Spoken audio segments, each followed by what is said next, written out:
आज का ये पहला क्वेश्चन है, इसमें आपसे पूछा जा रहा है अमोनियम सल्फेट के एक अणु में कितने परमाणु होते हैं, ये आपको बताना है।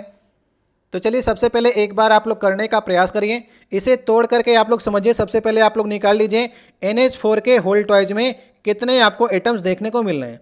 यहाँ पर देखिए नाइट्रोजन की संख्या अंदर आपको देखने को मिल रही है 1 और हाइड्रोजन आपको देखने को मिल रहे हैं 4, लेकिन बाहर लगाए होल ट्वाइज तो नाइट्रोजन के जो एटम्स होंगे उनकी संख्या 2 गुना हो जाएगी। नाइट्रोजन अंदर 1 है और बाहर लगाए होल ट्वाइज इस फार्मूले में, तो नाइट्रोजन के एटम्स 2 हो जाएंगे। हाइड्रोजन अंदर 4 हैं और बाहर लगाए होल ट्वाइज तो हाइड्रोजन के एटम्स जो हो जाएंगे वो 8 हो जाएंगे। इसी प्रकार से आगे SO4 लिखा मिल रहा है, तो S की संख्या यहाँ पर तो आपको 1 देखने को मिल रही है।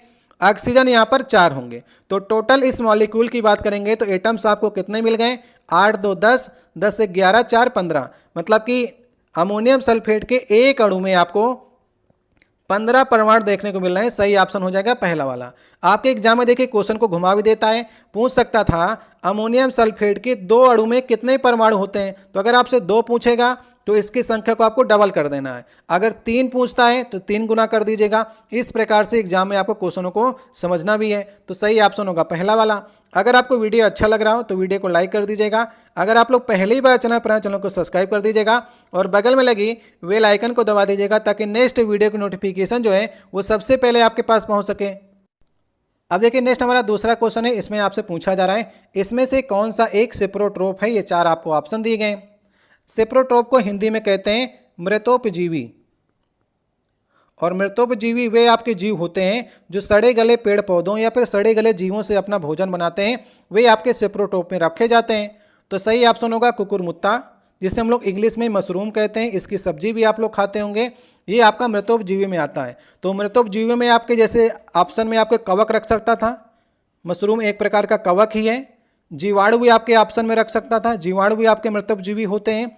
ईस्ट भी आपके ऑप्शन में रख सकता था, पेंसिलियम रख सकता था, ब्रेड मोल्ड रख सकता था। तो इनको भी आपको याद करके चलना है कि मृतोपजीवी कौन कौन से आपके होते हैं।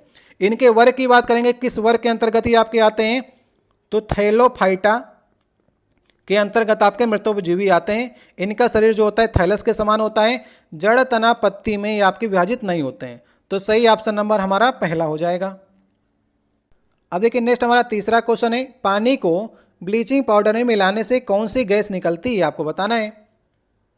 तो ब्लीचिंग पाउडर का फार्मूला क्या होता है, CaOCl2, ये हमारा ब्लीचिंग पाउडर का फार्मूला हो गया, जिसका नाम होता है कैल्शियम हाइपोक्लोराइड। इसके साथ में पानी को हम लोग क्रिया करा देते हैं तो क्या बनेगा, कैल्शियम हाइड्रोक्साइड, जिसे हम लोग क्या कहते हैं, इसे हम लोग बुझा हुआ चूना भी कहते हैं। और गैस कौन से निकलेगी, क्लोरीन गैस यहाँ पर से निकलती है। तो सही ऑप्शन नंबर हमारा लास्ट हो जाएगा। तो पानी को ब्लीचिंग पाउडर में मिलाने से कौन सी गैस निकलेगी, क्लोरीन गैस। ये आपको याद करके भी चलना है। तो हम लोग ब्लीचिंग पाउडर का इस्तेमाल किस में करते हैं, पानी को शुद्ध करने के रूप में करते हैं, और क्लोरीन गैस को बनाने के लिए भी ब्लीचिंग पाउडर का इस्तेमाल किया जाता है। ये क्वेश्चन भी आपके एग्जाम में पूछा गया है, ठीक है। तो सही ऑप्शन नंबर हमारा चौथा हो जाएगा। अब देखिए नेक्स्ट हमारा चौथा क्वेश्चन है, इसमें पूछा जा रहा है प्रतिरोध की SI इकाई जो होती है क्या होती है। ये तो आसान सा क्वेश्चन है, इसे सब लोग सही करके आते हैं।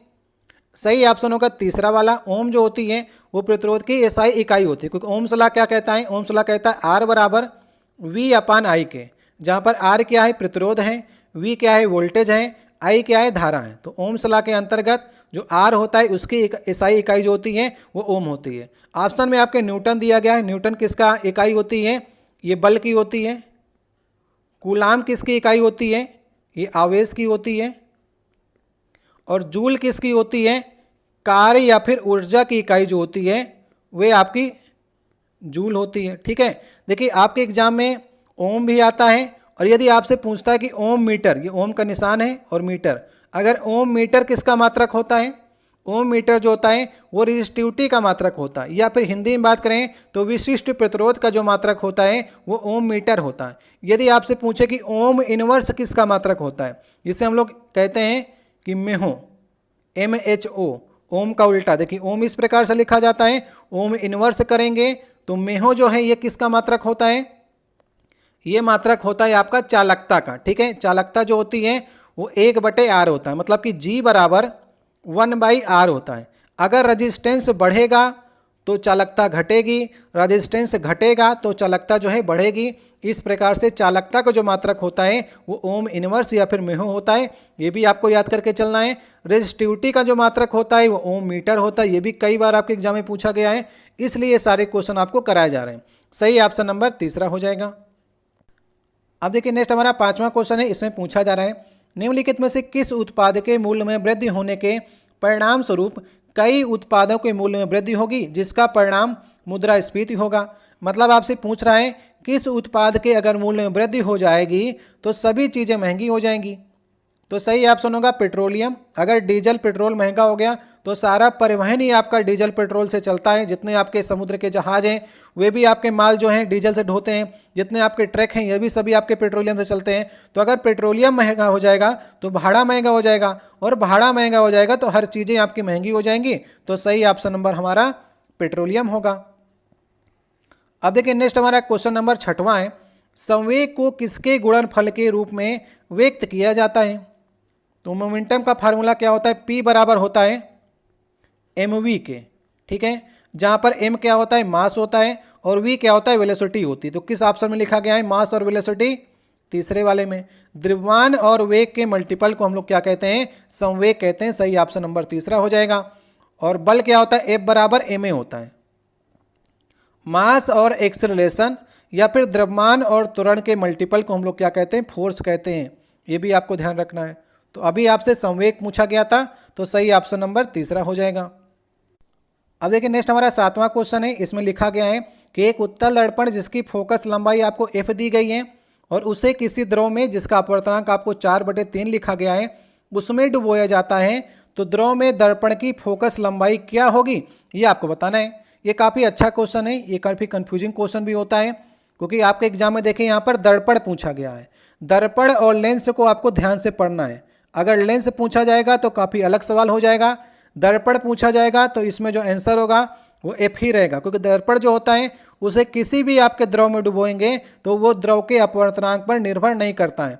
आपका उत्तल दर्पण हो जाए या अवतल दर्पण हो जाए, इससे आप किसी भी द्रव में डुबोएंगे तो उसकी फोकस लंबाई जो है चेंज नहीं होगी। लेकिन अगर आपके एग्जाम में लेंस से पूछ लिया तो इसे भी आप लोग एक बार देखने का प्रयास करिएगा। उसमें लेंस का आपको अपवर्तनांक भी देगा और द्रव का अपवर्तनांक भी देगा। यदि आपसे लेंस में क्वेश्चन आता है, अगर लेंस का अपवर्तनांक म्यू है और द्रव का अपवर्तनांक जो है म्यू डैश है, तो इसे आप लोग समझने का प्रयास करिएगा। यदि लेंस का अपवर्तनांक ज़्यादा है और द्रव का अपवर्तनांक कम है और उस द्रव में आप डुबो रहे हैं तो लेंस की क्षमता घटेगी और फोकस दूरी बढ़ेगी।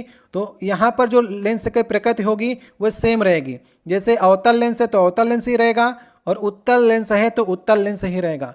यदि म्यू बराबर म्यू डैश के हो गया लेंस में, मतलब कि लेंस का अपवर्तनांक और पानी का अपवर्तनांक दोनों सेम हो जाएगा, तो लेंस जो है आपका समतल प्लेट की भांति काम करेगा। ये बात आप लोग ध्यान रखिएगा, कई बार आपके एग्जाम में क्वेश्चन पूछा गया है। तो लेंस की बात करेंगे तो लेंस का अपवर्तनांक और पानी के अपवर्तनांक अगर सेम है और उसी द्रव में डुबोया जा रहा है तो लेंस आपका समतल प्लेट की भांति काम करेगा, क्योंकि फोकस दूरी अनंत हो जाएगी तो क्षमता शून्य हो जाती है। इसी प्रकार से तीसरा जो होता है, अगर लेंस का अपवर्तनांक कम है और पानी का अपवर्तनांक ज़्यादा है, उसमें आप डुबो रहे हैं तो फोकस दूरी बढ़ जाएगी और क्षमता घट जाएगी। इससे लेंस की प्रकृति भी चेंज हो जाती है। याद रखिएगा, उत्तल जो लेंस होगा वो अवतल बन जाएगा, अवतल लेंस होगा उत्तल बन जाएगा। ये तीन चीज़ें आपको याद रखनी है, ये तीनों कंडीशन। लेंस भी आपसे क्वेश्चन आपसे पूछा जाएगा। और अगर आपको कंफ्यूज कराना होगा तो दर्पण इसी प्रकार से रख देगा और कई लोग जो हैं लेंस समझ के इसके फोकस दूरी को चेंज करते रहते हैं।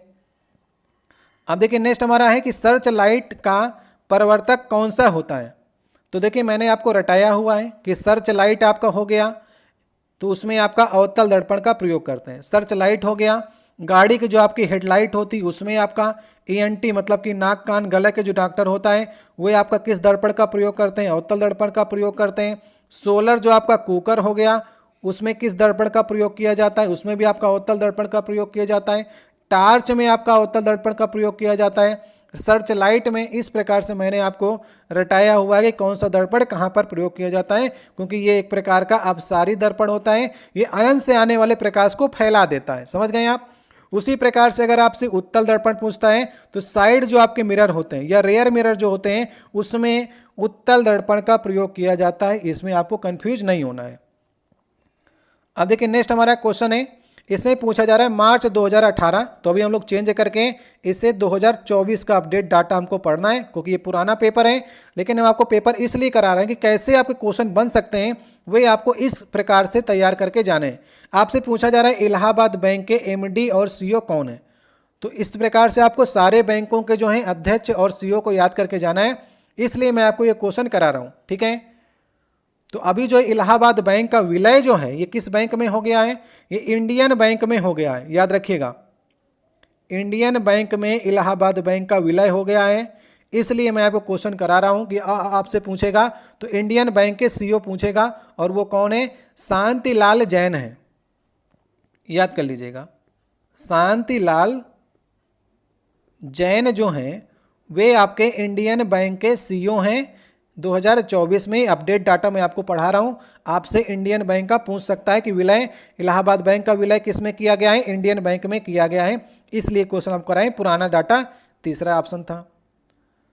अब देखिए तमिलनाडु के आपसे राज्यपाल पूछे गए थे पिछले पेपर में, तो अभी हम लोग 2024 का अपडेट डाटा पढ़ेंगे कि 2024 में तमिलनाडु के राज्यपाल कौन है। चलिए बताने का प्रयास करिए आप लोग। तो तमिलनाडु के राज्यपाल इस समय अगर 2024 की बात करेंगे तो RN रवि हैं। ठीक है, 2024 का हमको सारा डाटा याद करके चलना है। अगर मुख्यमंत्री की बात करेंगे तो MK स्टालिन जो हैं वो तमिलनाडु के मुख्यमंत्री हैं। और राज्यपाल पूछा गया था तो सारे आप लोग राज्यपाल हर राज्यों के याद करके चलिएगा। पुराने डाटा के अनुसार सही ऑप्शन था दूसरा वाला। अब देखिए नेक्स्ट हमारा क्वेश्चन है, इसमें पूछा जा रहा है अलैंगिक प्रजनन लैंगिक प्रजनन से भिन्न है, तो अलैंगिक प्रजनन में क्या होता है आपको बताना है। ये क्वेश्चन नंबर हमारा आज का 11 नंबर हो जाएगा। तो देखिए दो प्रकार के आपके प्रजनन होते हैं, एक लैंगिक एक आपका अलैंगिक। तो अलैंगिक आपके जो प्रजनन होते हैं उसके अंतर्गत मैंने आपको बताया हुआ है, जैसे आपका अमीबा, ये भी आपके अलैंगिक जनन करते हैं। अमीबा हो गया, ईस्ट हो गया, हाइड्रा हो गया, ये सभी आपके अलैंगिक जनन करते हैं। इसमें क्या होता है, एकल जीव ही प्रजनन कर सकते हैं, दो जीव की आवश्यकता नहीं है, नर मादा की आवश्यकता नहीं है, एकल जीव ही जो हैं वो प्रजनन कर सकते हैं, वे आपके अलैंगिक जनन में आते हैं। और लैंगिक जनन में दो लोग की आवश्यकता होती है, नर और मादा की। ठीक है, तो आपसे पूछा जा रहा है कि अलैंगिक जनन में क्या क्या होता है। तो नए जीव जो होते हैं, नए जीव जनक माता पिता के समान होते हैं। मतलब कि अमीबा जो है उसका जो लड़का होगा या फिर उससे जो जीव उत्पन्न होगा वे सभी एक जैसे दिखते हैं। हाइड्रा में भी आपको देखते होंगे एक जैसे दिखेंगे। लेकिन जो लैंगिक जनन होता है, जिस प्रकार से मनुष्यों में आपका जनन होता है, आप देखते होंगे आपके माता पिता और आप दोनों भिन्न भिन्न हैं, आप अपने माता पिता के जैसे नहीं दिखते हैं, उसमें विविधता आ जाती है कई प्रकार की। लेकिन जो आपके लैंगिक अलैंगिक जनन होते हैं उसमें विविधता नहीं आती है, जैसे माता पिता होते हैं सेम वैसे ही उसके नए जीव या पुत्र होते हैं। तो सही ऑप्शन होगा पहला वाला। तो अलैंगिक जनन में नए जीव जनक जो होते हैं माता पिता के बिल्कुल सेम संरचना होती है। ठीक है, पहला वाला ऑप्शन सही ऑप्शन हो जाएगा। अब देखिए नेक्स्ट क्वेश्चन है, एक परमाणु में न्यूट्रॉनों की संख्या किसके बराबर होती है। तो आपको देखिए हमने बताया था फार्मूला कैसे, A बराबर P प्लस N बताया था। मतलब कि एटॉमिक जो आपका एटॉमिक मास जो होता है प्रोटॉनों प्लस न्यूट्रॉनों की संख्या का योग होता है। तो न्यूट्रॉनों की संख्या किसके बराबर होगी, न्यूट्रॉनों की N बराबर आ जाएगा A माइनस P के। मतलब कि द्रव्यमान संख्या और परमाणुओं की संख्या, इन दोनों के अंतर को न्यूट्रॉन कहते हैं। सही ऑप्शन तीसरा हो जाएगा। एग्जाम्पल के थ्रू समझ लीजिए, जैसे कि यहाँ पर सोडियम हमारा 11 इसका होता है परमाणु क्रमांक और 23 होता है इसकी द्रव्यमान संख्या। तो अगर आपसे न्यूट्रॉनों की संख्या पूछेगा तो दोनों को आप लोग घटा दीजिए, 23 में से 11 घटा देंगे तो 12 आ जाएंगे इसके न्यूट्रॉनों की संख्या। समझ गए। और न्यूट्रॉन्स और प्रोटॉन्स का योग जो होता है वो द्रव्यमान संख्या होती है, ये भी आपको याद रखना है। एक एग्जाम्पल और समझ लीजिए मैग्नीशियम का, मैग्नीशियम 12 24 हो गया, तो 12 यहाँ पर प्रोटॉन्स हो गए, 24 यहाँ पर जो हो गया वो मास नंबर हो गया या द्रव्यमान संख्या हो गई। तो 24 में से अगर आप 12 घटा देंगे तो 12 यहाँ पर आ जाएंगे न्यूट्रॉन्स की संख्या। अब 12 देखिए सेम हो गए, तो इन्हें हम लोग कह सकते हैं ये एक प्रकार के सम न्यूट्रॉनिक हैं, क्योंकि इनमें न्यूट्रॉनों की संख्या जो है सोडियम और मैग्नीशियम में सेम है। ये भी आप लोग ध्यान रखिएगा। तो सही ऑप्शन नंबर हमारा हो जाएगा तीसरा वाला। अब देखिए नेक्स्ट क्वेश्चन है हमारा, क्वेश्चन नंबर ये 13 होगा। ऑक्टेट वर्गीकरण में न्यूलैंड लॉ में निम्नलिखित में से कौन सा तत्व जो है वो अंतिम तत्व है? ठीक है, तो हम आपको दिखाने जा रहे हैं न्यूलैंड की जो आपकी सीरीज थी, जो न्यूलैंड ने अपनी पीरियड टेबल बनाई थी, इसे आप लोग गौर से देखने का प्रयास करिएगा। ठीक है, यहाँ पर देखिए अगर हम न्यूलैंड के पहले तत्व की बात करेंगे तो पहला तत्व तो हाइड्रोजन था। टोटल तत्व इसमें 56 रखे गए थे। लास्ट तत्व देखिए यहाँ पर थोरियम रखा गया है ना 56, तो लास्ट तत्व जो था वो 56 तत्व थे। तो अंतिम पूछा जाएगा तो थोरियम सही करना है, पहला पूछा जाएगा तो आपको हाइड्रोजन सही करना है, याद रखिएगा। ठीक है, टोटल तत्वों की संख्या 56 थी।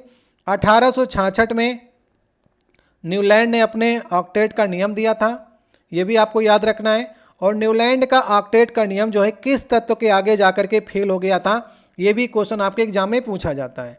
और ये भी आपके एग्जाम में पूछा जाता है कि न्यूलैंड का जो ऑक्टेट का नियम था वो किस स्वर ध्वनि में चलता है। तो आपका सारे गामा पादा नी, जिस प्रकार संगीत के स्वर होते हैं उसी प्रकार से सारे गामा पादा नी के बाद जैसे सा फिर से आ जाता है। तो न्यूलैंड ने बताया था कि जैसे यहाँ पर देखिए इसने तत्वों के नंबरिंग कर रखी है, हाइड्रोजन 1 2 3 4 5 6 7, तो 8वां जो आपका तत्व होगा उसके गुण हाइड्रोजन के, फ्लोरीन के, क्लोरीन के, इनके गुण जो होंगे आपस में समान होंगे 8वें तत्व के, इसलिए न्यूलैंड का ऑक्टेट इसे कहा जाता है। और आपसे पूछा जाता है किसके आगे जो है वो न्यूलैंड का लॉ फेल हो गया था, तो कैल्शियम तत्व के आगे जो है गुण मिलना कम हो गए थे, इसलिए कैल्शियम तत्व के आगे न्यूलैंड का नियम जो है फेल हो गया था। ये सारे क्वेश्चन मैंने आपको बता दिए जितने आपके एग्जाम में न्यूलैंड से पूछे जाते हैं। तो याद रखिएगा अंतिम तत्व जो था वो थोरियम था। तत्वों की संख्या कितनी है? 56, और 56वां तत्व ही थोरियम था, ये याद रखिएगा आप लोग। ठीक है, चलिए इस प्रकार से देखिए सारे गामा पादा नी, इस प्रकार से अगर हम देखें संगीत के स्वर में तो हाइड्रोजन, फ्लोरीन, क्लोरीन इनके गुण आपस में समान होंगे, इनके गुण आपस में समान, और फिर कैल्शियम के आगे जो है ये सीरीज आपकी आगे नहीं बढ़ पाई थी, नेक्स्ट तत्वों के गुण आपस में मैच नहीं कर रहे थे। इससे आप लोग को इसलिए मैंने दिखाने के लिए प्रयास किया है। नेक्स्ट देखिए क्वेश्चन है, पूछा जा रहा है कि रेनवियर के नोट्स सूक्ष्म रिक्त स्थान होते हैं जो किसमें पाए जाते हैं, आपको बताने हैं। कुछ क्वेश्चन थोड़े से डीप पूछे गए हैं, तो इन्हें अगर आपको नहीं तैयार हो पाते हैं तो आपको रटने ही पड़ते हैं। जैसे यहाँ पर रेनवियर के नोट्स से क्वेश्चन आया है, तो यहाँ पर आप लोग देखिए इसे समझने का प्रयास करिएगा।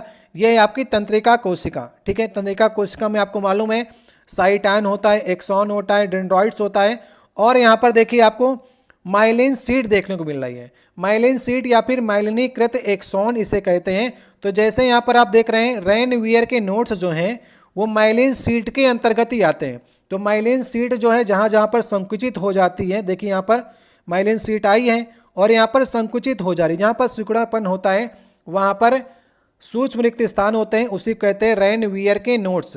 ठीक है, तो अभी क्वेश्चन के ऊपर चलते हैं। आपने संरचना को देख लिया, अभी क्वेश्चन पूछा जा रहा है कि रेनवियर के नोट्स सूक्ष्म रिक्त स्थान होते हैं जो किसमें पाए जाते हैं। तो सही ऑप्शन होगा माइलिनीकृत एक्सॉन में, लास्ट वाला ऑप्शन सही ऑप्शन होगा। ठीक है, जब आप इस तंत्रिका कोशिका को ढंग से पढ़ेंगे तभी आप इस तरह के क्वेश्चनों को सही कर सकते हैं। समझ गए? इस चित्र को आपको अच्छे से देख लीजिए, इससे कई क्वेश्चन अभी आपके एग्जाम में पूछे जाते हैं। अब देखिए नेक्स्ट हमारा क्वेश्चन है, आपसे 2018 से अपडेट करके हम लोग हमेशा 2024 को पढ़ेंगे। ठीक है, तो 2024 यहाँ पर आप लोग कर लीजिएगा। पूछा गया है प्रधानमंत्री की आर्थिक सलाहकार परिषद में इस समय बताइए अध्यक्ष कौन है। प्रधानमंत्री की आर्थिक सलाहकार परिषद के इस समय अध्यक्ष जो हैं वो डॉक्टर, याद रखिएगा नाम अनंत नागेश्वर। इसलिए आपको पुराने क्वेश्चन करा रहे हैं ताकि आपका ध्यान जो है, अगर आप करंट अफेयर में इस प्रकार के क्वेश्चन नहीं पढ़ रहे हैं तो पढ़ना स्टार्ट कर दीजिए। 2024 में प्रधानमंत्री के आर्थिक सलाहकार परिषद के अध्यक्ष हैं डॉक्टर अनंत नागेश्वरम, ये नाम आप लोग याद कर लीजिएगा। आपसे देखिए प्रधान सचिव भी पूछ सकता है, प्रधानमंत्री के प्रधान सचिव इस समय कौन है? PK मिश्रा हैं, ये नाम भी आप लोग याद रखिएगा।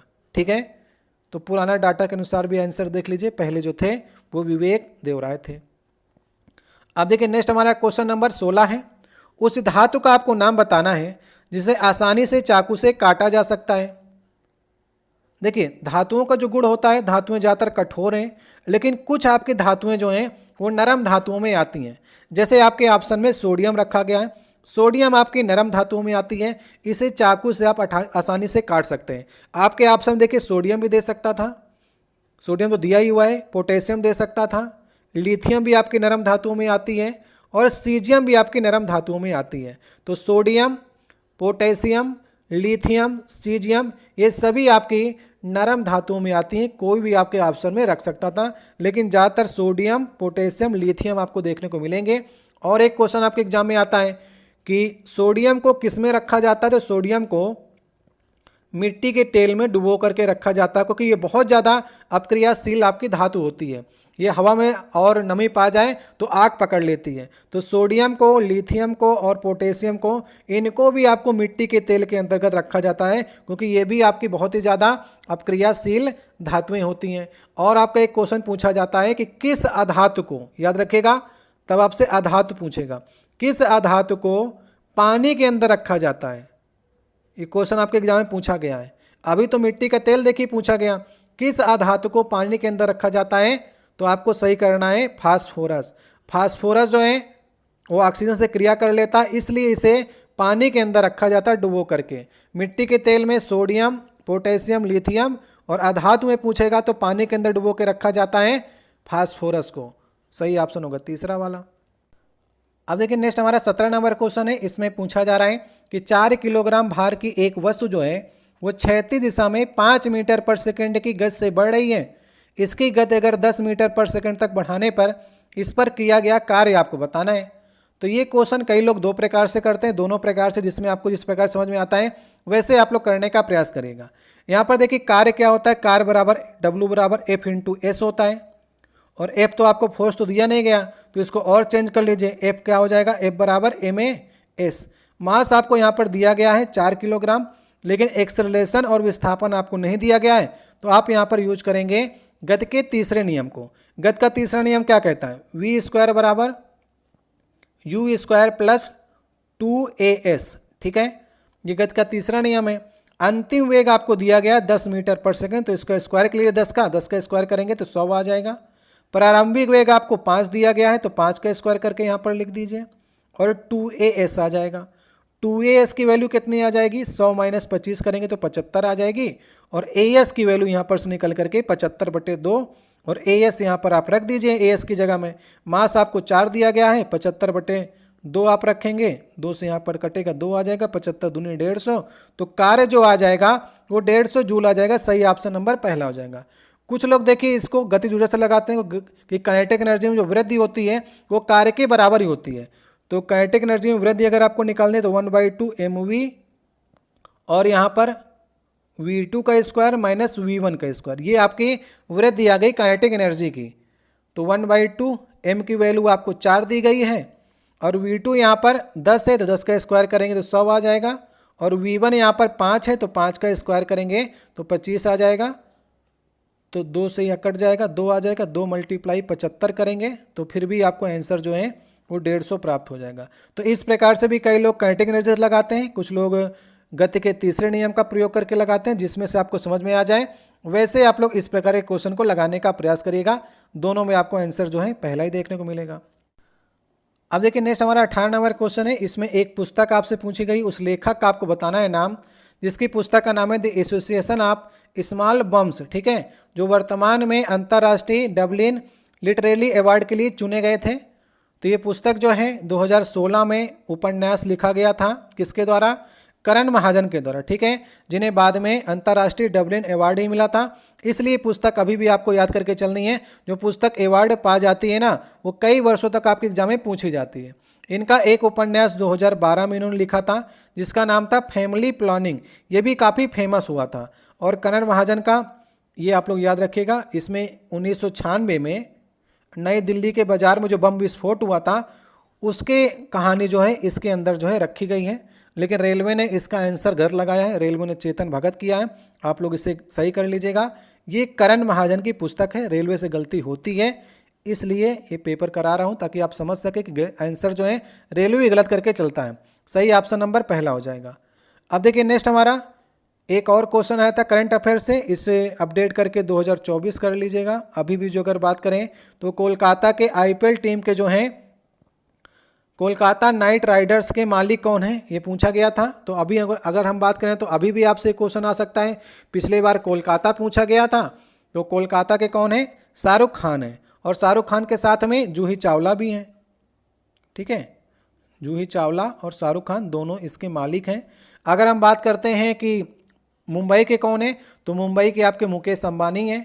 सनराइज हैदराबाद के भी आपके एग्जाम में पूछे गए थे, सनराइजर्स हैदराबाद के कालानिधि मारन हैं।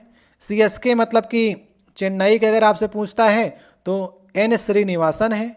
अगर पंजाब के आपसे पूछता है तो पंजाब के कौन है, पंजाब के प्रीति जिंटा हैं। गुजरात लायंस अगर आपसे पूछता है तो केशव बंसल हैं। और लखनऊ से आपसे पूछता है तो कौन होंगे, संजीव गोयनाका होंगे। इस प्रकार से भी आप लोग इनकी लिस्टों को ध्यान में रखिएगा। अभी भी आपके शाहरुख खान जो हैं कोलकाता के मालिक हैं।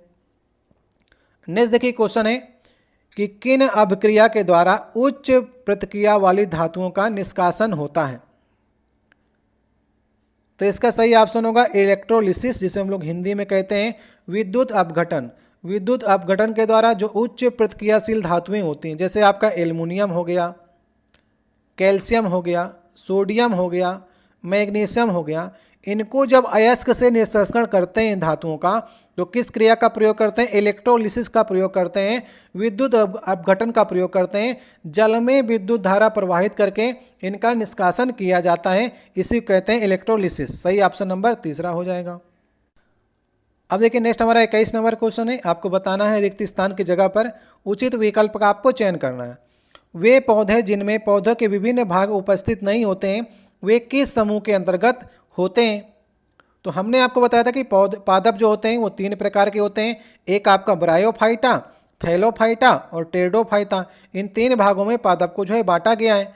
आपसे पूछा गया कि जो विभिन्न भाग उपस्थित नहीं होते हैं, तो मतलब कि अगर उसमें जड़ नहीं है, तना नहीं है और पत्ती भी नहीं है, तो ऐसे आपके जितने भी होते हैं वे सभी थैलोफाइटा के अंतर्गत रखे जाते हैं। ठीक है, जड़ तना पत्ती में ये विभाजित नहीं होते हैं। तो याद रखिएगा इनका शरीर जो होता है थैले के समान होता है। मैंने बताया ना कि कवक, शैवाल और लाइकेन जैसे जो होते हैं ये सभी आपके थैलोफाइटा के अंतर्गत आते हैं। ज़्यादातर ये जीव जो होते हैं वो जलीय होते हैं, तो इनमें विभिन्न भाग जो हैं जड़ तना पत्ती पाए नहीं जाते हैं, वे थैलोफाइटा के अंतर्गत आपके रखे गए हैं। अब देखिए नेक्स्ट हमारा 22 नंबर क्वेश्चन है। इसमें पूछा जा रहा है जब एक परिपथ में कई प्रतिरोध जो हैं श्रृंखला में जोड़े जाएं, सीरीज में जोड़े जाएं, तो करंट का मान कैसा होता है, ये आपको बताना है। तो इसे थोड़ा सा हम लोग संरचना के माध्यम से देखते हैं। आपके एग्जाम में श्रृंखला ही पूछा जाता है और समांतर श्रेणी मतलब पैरेलल ही पूछा जाता है। दोनों को आपको याद रखना है।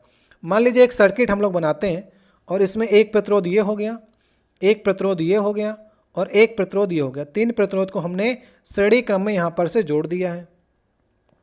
समझिएगा, ठीक है। क्या क्या चीज़ें समान रहेगी, क्या यहाँ पर चेंजमेंट हो जाएगी। अगर यहाँ पर से धारा आई जा रही है तो इसमें प्रतिरोध मान लीजिए कि ये R1 है, ये R2 है और ये R3 है। ये तीनों आपके श्रेणी क्रम में जोड़े गए हैं। तो अगर सीरीज में जुड़े हैं तो धारा चेंज नहीं होगी। जैसे आई यहाँ पर गई थी वैसे यहाँ पर निकल करके आई लौट भी आएगी, तो धारा चेंज नहीं होती। करंट का मान जो होता है एक समान होता है। सही ऑप्शन नंबर लास्ट हो जाएगा। किसमें बात किया है, श्रृंखला में जो हमने जोड़ा। श्रृंखला में करंट का मान जो होता है एक समान होता है, लेकिन वोल्टेज जो होता है वो अलग अलग होता है। इनके सिरे पर, पहले सिरे पर V1 होगा वोल्टेज, ठीक है, दूसरे के सिरे पर V2 होगा। ये आपका वोल्टेज हमेशा चेंज रहता है सीरीज में, और यहाँ पर V3 होगा। तो वोल्टेज चेंज रहेगा। ये हमने बात की श्रृंखला में, ठीक है। अभी हम लोग समझते हैं कि समांतर में क्या होता है। अब देखिए समांतर का आप लोग चित्र, ये हमारा पहला हमारा ये हो गया R1, दूसरा R2 और तीसरा R3। इसको हमने आपको सीरीज क्रम में जोड़ दिया। अब यहाँ पर से मान लीजिए धारा आई गई, धारा आई जाती है। अब यहाँ पर ये I1 हो जाएगी, I2 हो जाएगी, I3 हो जाएगी। ये 3 भागों में बढ़ जाएंगे। तो पैरेलल में, समांतर श्रेणी में आपको याद रखना है धारा का मान जो होता है वो अलग अलग होता है, लेकिन वोल्टेज जो होता है वो तीनों पर एक ही होता है। मतलब यहाँ पर V है और लास्ट में V होगा, तो वोल्टेज चेंज नहीं होता। किसमें, समांतरम में।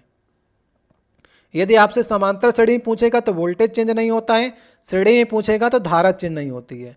धारा इसमें I1, I2, I3 तीन भाग में डिवाइड हो जाती है और श्रेणी क्रम में धारा नहीं चेंज होती। दोनों क्वेश्चन आपके एग्जाम में बहुत कंफ्यूज कराते हैं, इसलिए आज आपको क्लियर कर रहे हैं।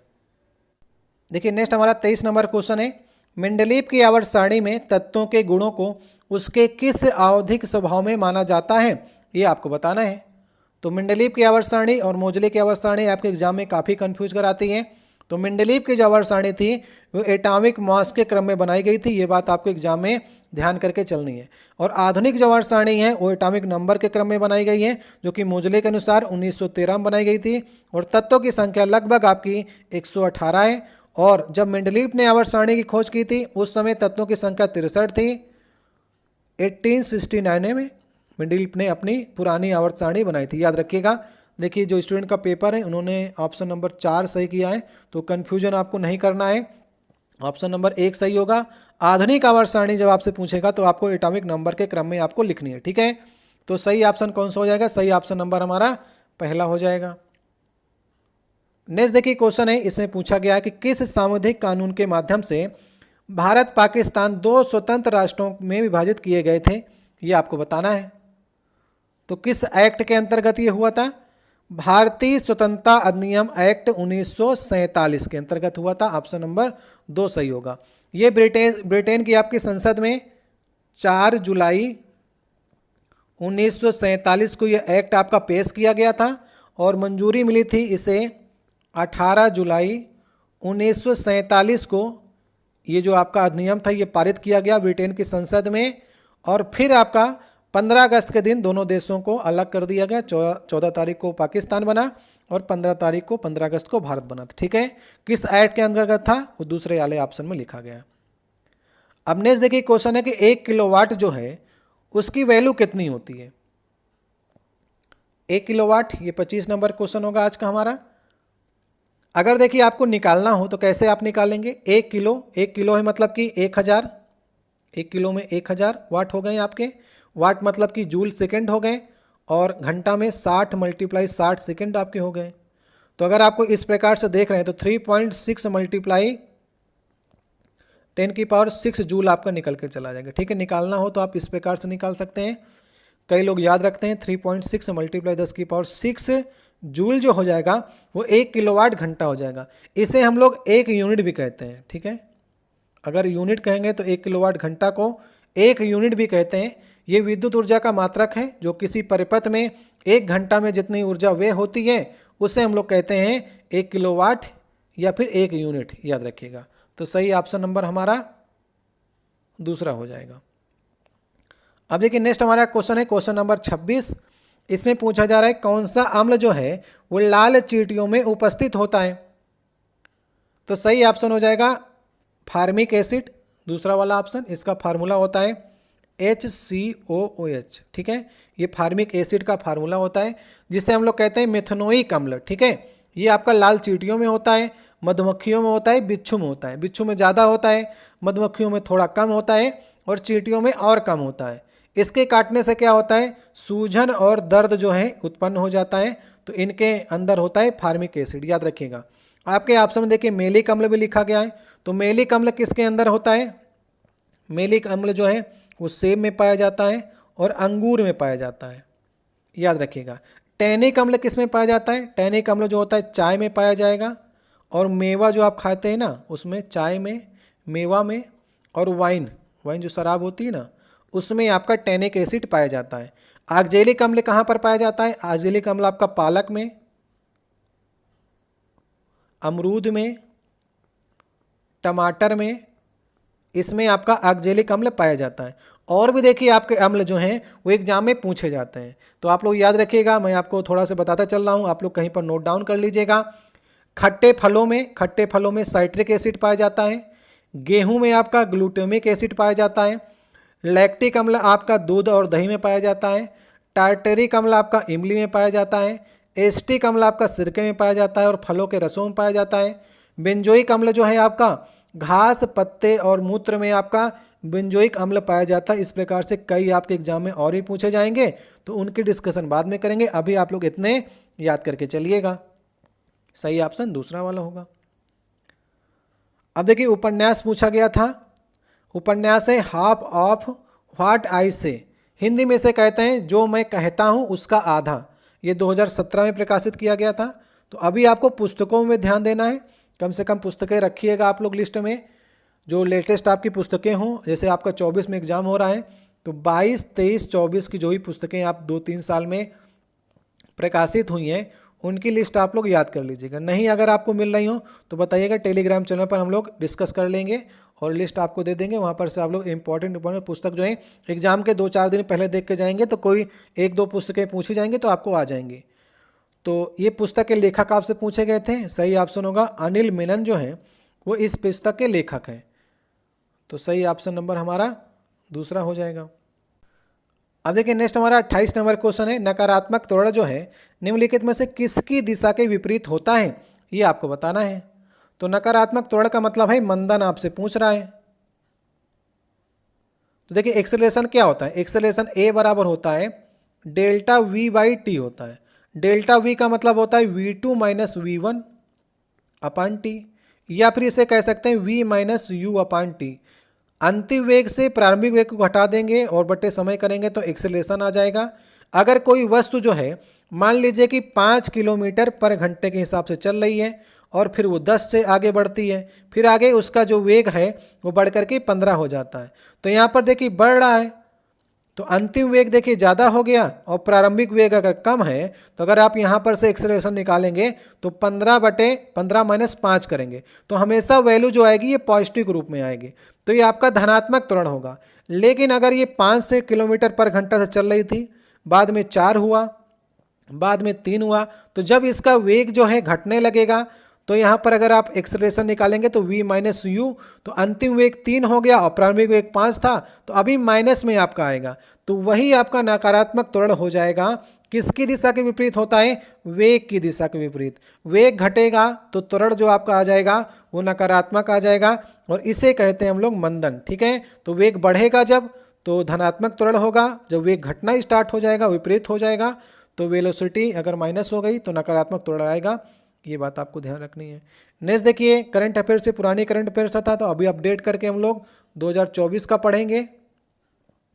भारतीय ओलंपिक संघ के वर्तमान में अध्यक्ष कौन है? तो अगर वर्तमान की बात करेंगे तो पीटी ऊषा जो है ये वर्तमान में भारतीय ओलंपिक संघ की अध्यक्ष हैं। ये बात आप लोग याद रखिएगा। 2024 का आपको अपडेट करके डाटा पढ़ना है। भारतीय ओलंपिक संघ की स्थापना कब की गई थी? 1927 में की गई थी, ये भी आपको ध्यान में रखना है। और इसका हेडक्वार्टर कहाँ पर है? इसका हेडक्वार्टर जो है वो नई दिल्ली में इसका हेडक्वार्टर है। ठीक है, ये भी आपको याद करके चलना है। पुराना डाटा के अनुसार क्या था आंसर? नरेंद्र था। ठीक है, इसको नहीं याद रखना है, नए वाला डाटा आपको याद रखना है। अब नेक्स्ट देखिए हमारा 30 नंबर क्वेश्चन है और ये क्वेश्चन मैं आपके लिए छोड़े जा रहा हूँ। पीर पंजाल रेलवे सुरंग कहाँ पर स्थित है, ये आपको बताना है। तो ये क्वेश्चन मैं आपके लिए छोड़े जा रहा हूँ। इस सेट में हमने आपको 30 क्वेश्चन कराए हैं। आज का देखिए हमारा पहला क्वेश्चन है, इसमें आपसे पूछा जा रहा है इसमें से कौन सी एक स्वैच्छिक कार्रवाई नहीं है, इसका आपको चुनाव करना है। तो चलिए सबसे पहले एक बार आप लोग करने का प्रयास करिए। देखिए स्वैच्छिक कार्रवाई नहीं है, इसका मतलब ये हुआ कि वे एक्शन आपको चुनाव करने हैं जो मनुष्य की इच्छा पर निर्भर नहीं करते हैं। तो मनुष्य की इच्छा के अनुसार जो है हृदय का धड़कना नहीं होता है। सही ऑप्शन होगा ऑप्शन नंबर दूसरा। किसी वस्तु का लेना या फिर देना मनुष्य की इच्छा पर निर्भर करता है। कुर्सी को चलाना, घुमाना, फिराना, उठाना, ये भी आपका स्वैच्छिक कार्रवाई में आता है क्योंकि ये आप इच्छा के अनुसार कर सकते हैं। मुट्ठी को बंद करना, खोलना, ये भी मनुष्य की इच्छा पर निर्भर करता है। लेकिन हृदय का धड़कना और आपके ऑप्शन में देखिए पाचन क्रिया रख सकता था। पाचन क्रिया भी मनुष्य की इच्छा के अनुसार नहीं होती है, ये भी अनैच्छिक पेशियों के अंतर्गत आती हैं। रक्त का शरीर में दौड़ना, ये भी मनुष्य की इच्छा पर निर्भर नहीं करता है, ये भी आपकी अनैच्छिक पेशियों के अंतर्गत आती है। तो इस प्रकार के ऑप्शन जो होते हैं वे आपकी स्वैच्छिक कार्रवाई के अंतर्गत नहीं आते हैं, जो मनुष्य के इच्छा के अनुसार कार्य नहीं करते हैं। इसलिए सही ऑप्शन होगा ऑप्शन नंबर दूसरा। अब देखिए नेक्स्ट हमारा दूसरा क्वेश्चन है, कवक की कोशिका भित्ति किससे बनी होती है, ये आपको बताना है। तो कवक की कोशिका भित्ति काइटिन से बनी होती है। सही होगा ऑप्शन नंबर तीसरा। देखिए का से होता है हमारा कवक और का से काइटिन। तो का से आप याद कर लीजिएगा कि कवक की कोशिका भित्ति जो होती है वो काइटिन से बनी होती है। आपके एग्जाम में देखिए पादप का पूछा जाता है। पादप या फिर पेड़ पौधों की कोशिका भित्ति जो होती है वो किससे बनी होती है? वे सिल्लोज से बनी होती है। ऑप्शन में देखिए आपके लिग्निन में लिखा गया है। लिग्निन क्या होता है? जैसे हमारे पादप ऊतक जो होते हैं वो 3 प्रकार के होते हैं। उसमें जो आपका दृढ़ ऊतक होता है जिससे पेड़ पौधों की छाल और लकड़ी बनती हैं, तो दृढ़ ऊतक में लिग्निन नामक पदार्थ पाया जाता है। ये भी आपको याद करके चलना है। आपके एग्जाम में देखिए कवकों का अध्ययन ही पूछा जाता है। कवकों के अध्ययन को हम लोग क्या कहते हैं? कवकों के अध्ययन को हम लोग माइकोलॉजी कहते हैं। ये भी आप लोग कहीं पर नोट डाउन कर लीजिएगा, ठीक है। तो इस प्रकार से आपको एक क्वेश्चन से कई क्वेश्चन तैयार करके चलने हैं। अब देखिए नेक्स्ट हमारा तीसरा क्वेश्चन है, बाबर की जीवनी जो है, बाबरनामा की रचना किस भाषा में की गई है, ये आपको बताना है। तो बाबर की जीवनी जो बाबरनामा है, इसकी रचना जो है बाबर ने स्वयं की थी और तुर्की भाषा में की थी। बाबर को आप सभी जानते हैं कि मुगल वंश का संस्थापक था और 1526 से लेकर के 1530 तक इसका कार्यकाल था, ठीक है। बाबर ने अपनी इसी बाबरनामा में लिखा है कि विजयनगर के तत्कालीन जो शासक थे कृष्णदेव राय, वो भारत का सबसे शक्तिशाली राजा जो है वो कहा था, वो इसी बाबरनामा से हम लोग जानते हैं, ठीक है। इसका फारसी में अनुवाद किसने किया था? कई बार आपके एग्जाम में क्वेश्चन पूछा गया है कि बाबरनामा का फारसी में अनुवाद किसने किया था, तो अब्दुल रहीम खान खाना ने किया था। इसे भी आप लोग नोट डाउन कर लीजिएगा। अकबर के यहाँ पर थे ये 9 रत्नों में से अब्दुल रहीम खान खाना, तो उन्होंने फारसी में अनुवाद किया था बाबरनामा का। तो फारसी में अनुवाद पूछेगा तो अब्दुल रहीम खान खाना, और अगर आपसे पूछता है कि बाबरनामा किसने लिखी, तो बाबर ने स्वयं लिखी थी। और किस भाषा में लिखी थी, तो तुर्की भाषा में लिखी थी। ये आपको याद रखना है। तो सही ऑप्शन होगा ऑप्शन नंबर चौथा। अब देखिए नेक्स्ट क्वेश्चन है कि कौन सा कार्बन का यौगिक नहीं है, ठीक है। ये 4 ऑप्शन आपको दिए गए हैं। तो यौगिक नहीं है मतलब कि कंपाउंड कौन सा नहीं है, ये आपको बताना है। तो सही ऑप्शन होगा हीरा। देखिए हीरा जो है वो कार्बन का यौगिक नहीं है। हीरा जो है कार्बन के अपर रूपों में आता है, अपर रूप एलोट्रोप्स में आता है, ठीक है। तो हीरा हो गया, ग्रेफाइट हो गया, फुलरीन हो गया, ये सभी आपके कार्बन के अपर रूप में आते हैं, मतलब कार्बन के ही रूप में आते हैं। ये कोई कंपाउंड नहीं है। अगर हम डोलामाइट की बात करेंगे तो डोलामाइट का फार्मूला क्या होता है? MgCO3 × CaCO3। तो यहाँ पर देख रहे हैं कार्बन के कंपाउंड, मतलब कि कार्बन के एक से अधिक तत्वों से मिलकर के जो आपके संरचना बनती है उसे हम लोग यौगिक या फिर कंपाउंड कहते हैं। तो यहाँ पर कार्बन के साथ मिलकर के आपकी संरचना बनी है। इसके बाद संगमरमर की बात करेंगे तो कैल्शियम कार्बोनेट, तो ये भी कार्बन के साथ मिलकर के इसका कंपाउंड बना है। चाक की बात करेंगे तो ये भी आपका कैल्शियम कार्बोनेट होता है। लेकिन कार्बन का अपर रूप जो है हीरा रख दे या फिर आपका ग्रेफाइट रख दे या फुलरीन रख दे, ये सभी कार्बन के एलोट्रोप्स होते हैं, ये कार्बन के यौगिक नहीं होते हैं। तो सही होगा ऑप्शन नंबर हमारा पहला वाला। अब देखिए नेक्स्ट क्वेश्चन है, निम्नलिखित उपकरणों में से कौन सा चालक में विभवांतर बनाए रखने में मदद करता है? तो अगर हम किसी एक चालक की बात करते हैं, मान लीजिए हमने यहाँ पर एक प्रतिरोध बना लिया और यहाँ पर एक बैटरी को लगा लेते हैं, ठीक है। इस प्रकार से हमारी ये बैटरी हो गई और ये हमारा प्रतिरोध हो गया। तो यदि हम बैटरी को लगाएंगे तो यहाँ पर से धारा प्रवाहित होगी, और जब धारा प्रवाहित होगी तो इसके सिरों के बीच में विभवांतर उत्पन्न होगा, ठीक है। तो कौन सा चालक के विभवांतर बनाए रखने में मदद करता है? तो बैटरी करती है। जब तक बैटरी नहीं होगी तो धारा नहीं बहेगी, धारा नहीं बहेगी तो चालक के सिरे में विभवांतर पैदा नहीं होगा। तो सही होगा ऑप्शन नंबर हमारा चौथा वाला। गैल्वेनोमीटर का काम क्या होता है? धारा का पता लगाने के लिए गैल्वेनोमीटर का प्रयोग किया जाता है। अमीटर जो होता है धारा को मापने के लिए प्रयोग किया जाता है, और वोल्टमीटर विभवांतर को मापने के लिए प्रयोग किया जाता है। अब देखिए नेक्स्ट क्वेश्चन है, गुणसूत्र में क्रोमेडेडिस जिस बिंदु पर संलग्न होते हैं उस बिंदु का नाम आपको बताना है। तो यदि आप लोग देखिए क्रोमोसोम की संरचना को आपने देखा होगा, तो यहाँ पर देखिए ये हमारा क्रोमोसोम की संरचना है, और यहाँ पर अगर आप देख रहे हैं क्रोमेटिड जो है यहाँ पर देखिए पहला और दूसरा, इन दोनों का जहाँ पर संलग्न हो रहा है उसे हम लोग क्या कहते हैं? सेंट्रोमेयर कहते हैं, ठीक है। यहाँ पर आपने संरचना को देख ली, तो क्रोमोसोम की अगर आप संरचना को देखेंगे तो इस प्रकार की आपकी संरचना होती है। तो आपके देखिए ऑप्शन में रखा भी गया है। तो गुणसूत्र में देखिए क्रोमेडिस जिस बिंदु में संलग्न होते हैं मतलब जुड़े होते हैं, इस बिंदु को क्या कहा जाता है? तो सेंट्रोमियर कहा जाता है। सही होगा ऑप्शन नंबर दूसरा, ठीक है। अब देखिए नेक्स्ट हमारा क्वेश्चन है, 2 या 2 से अधिक तत्वों से बना होता है उसे क्या कहते हैं? अभी हमने आपको बताया कि कार्बन के वहाँ पर अपर रूप आपसे पूछे थे, तो कार्बन का यौगिक जो नहीं था वो आपका हीरा नहीं था, ग्रेफाइट नहीं होगा, फुलरीन नहीं होगा, लेकिन 2 या 2 से अधिक तत्वों के योग से जो बना होता है उसे हम लोग कंपाउंड कहते हैं। सही ऑप्शन होगा ऑप्शन नंबर हमारा तीसरा। समझ गए आप लोग। परमाणु क्या होता है? परमाणु जो होता है वो सबसे छोटा तत्व का कोई भाग होता है जो स्वतंत्र अवस्था में नहीं रह सकता है। संयोजकता क्या होती है? किसी तत्व के सबसे बाहरी जो इलेक्ट्रॉन्स होते हैं उसकी संयोजन करने की जो क्षमता होती है उसे हम लोग कहते हैं संयोजकता। मूलक क्या? रेडिकल क्या होता है? रेडिकल हमारे आयंस होते हैं, जैसे H+ आयन हो गया, NH+ आयन हो गया। इस प्रकार से जो अनपेयर्ड वैलेंस इलेक्ट्रॉन होते हैं उन्हें हम लोग मूलक या फिर रेडिकल कहते हैं। तो 2 या 2 से अधिक तत्वों के योग से क्या बनता है? कंपाउंड बनता है। जैसे कंपाउंड की बात करेंगे तो NaOH हमारा कंपाउंड हो गया। अभी हमने ऊपर चर्चा की कैल्शियम कार्बोनेट भी आपका कंपाउंड हो गया। तो 2 या 2 से अधिक तत्वों के योग से ये सभी आपके बने होते हैं।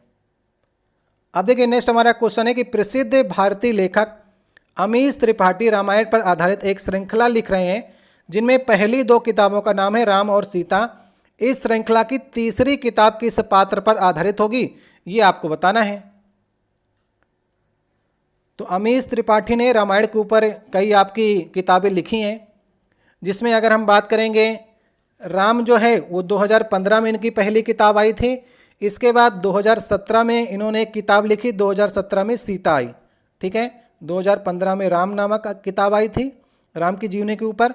इसके बाद सीता की जीवनी के ऊपर 2017 में आई और फिर 2019 में इन्होंने रावण के ऊपर जो है किताब लिखी है। सही ऑप्शन होगा ऑप्शन नंबर लास्ट वाला। ठीक है, इसके बाद इनकी इसी श्रृंखला में जो रामायण पर आधारित श्रृंखला है इन्होंने 2022 में एक और किताब लिखी है। इसे भी आप लोग नोट डाउन कर लीजिएगा क्योंकि आपके एग्जाम में आ सकता है, क्योंकि श्रृंखला पूछी गई है 2015, 17, 19 और फिर 22 में वार ऑफ लंका।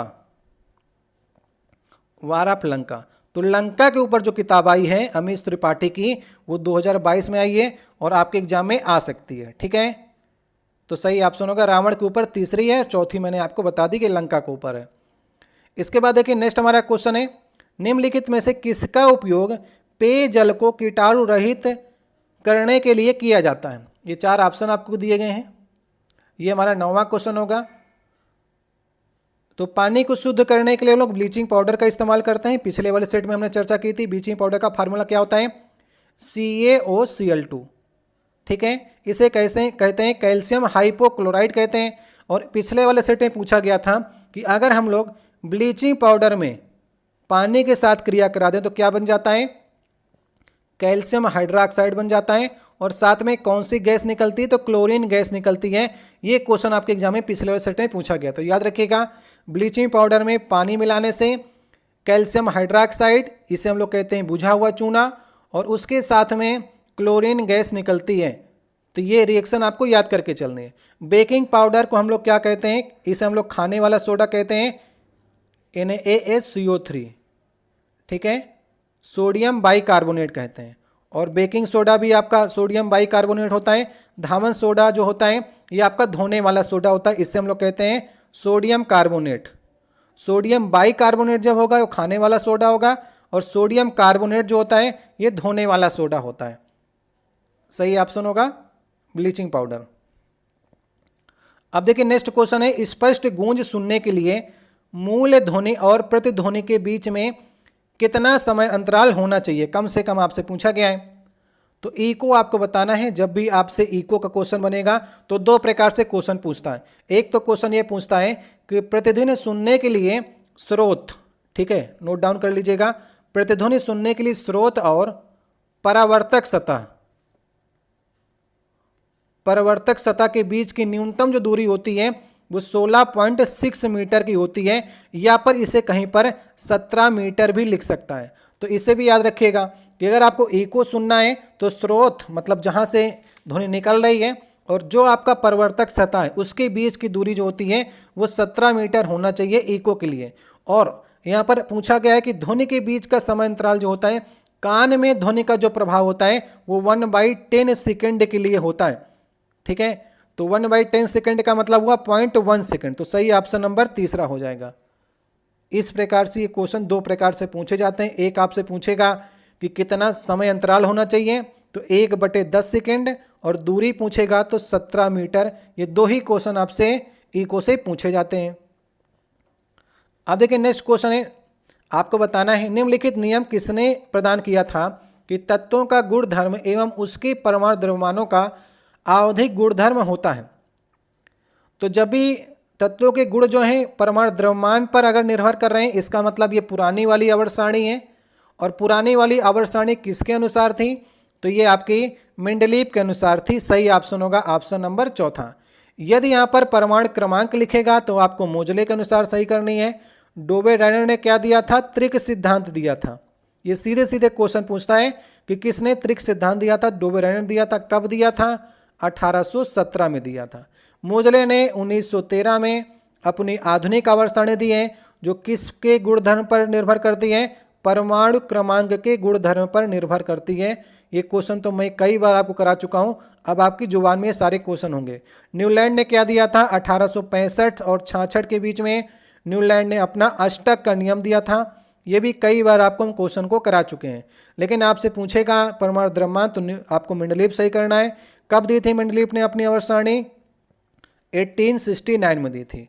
तो इस प्रकार से आपको एक क्वेश्चन से कई क्वेश्चन तैयार करके चलने हैं।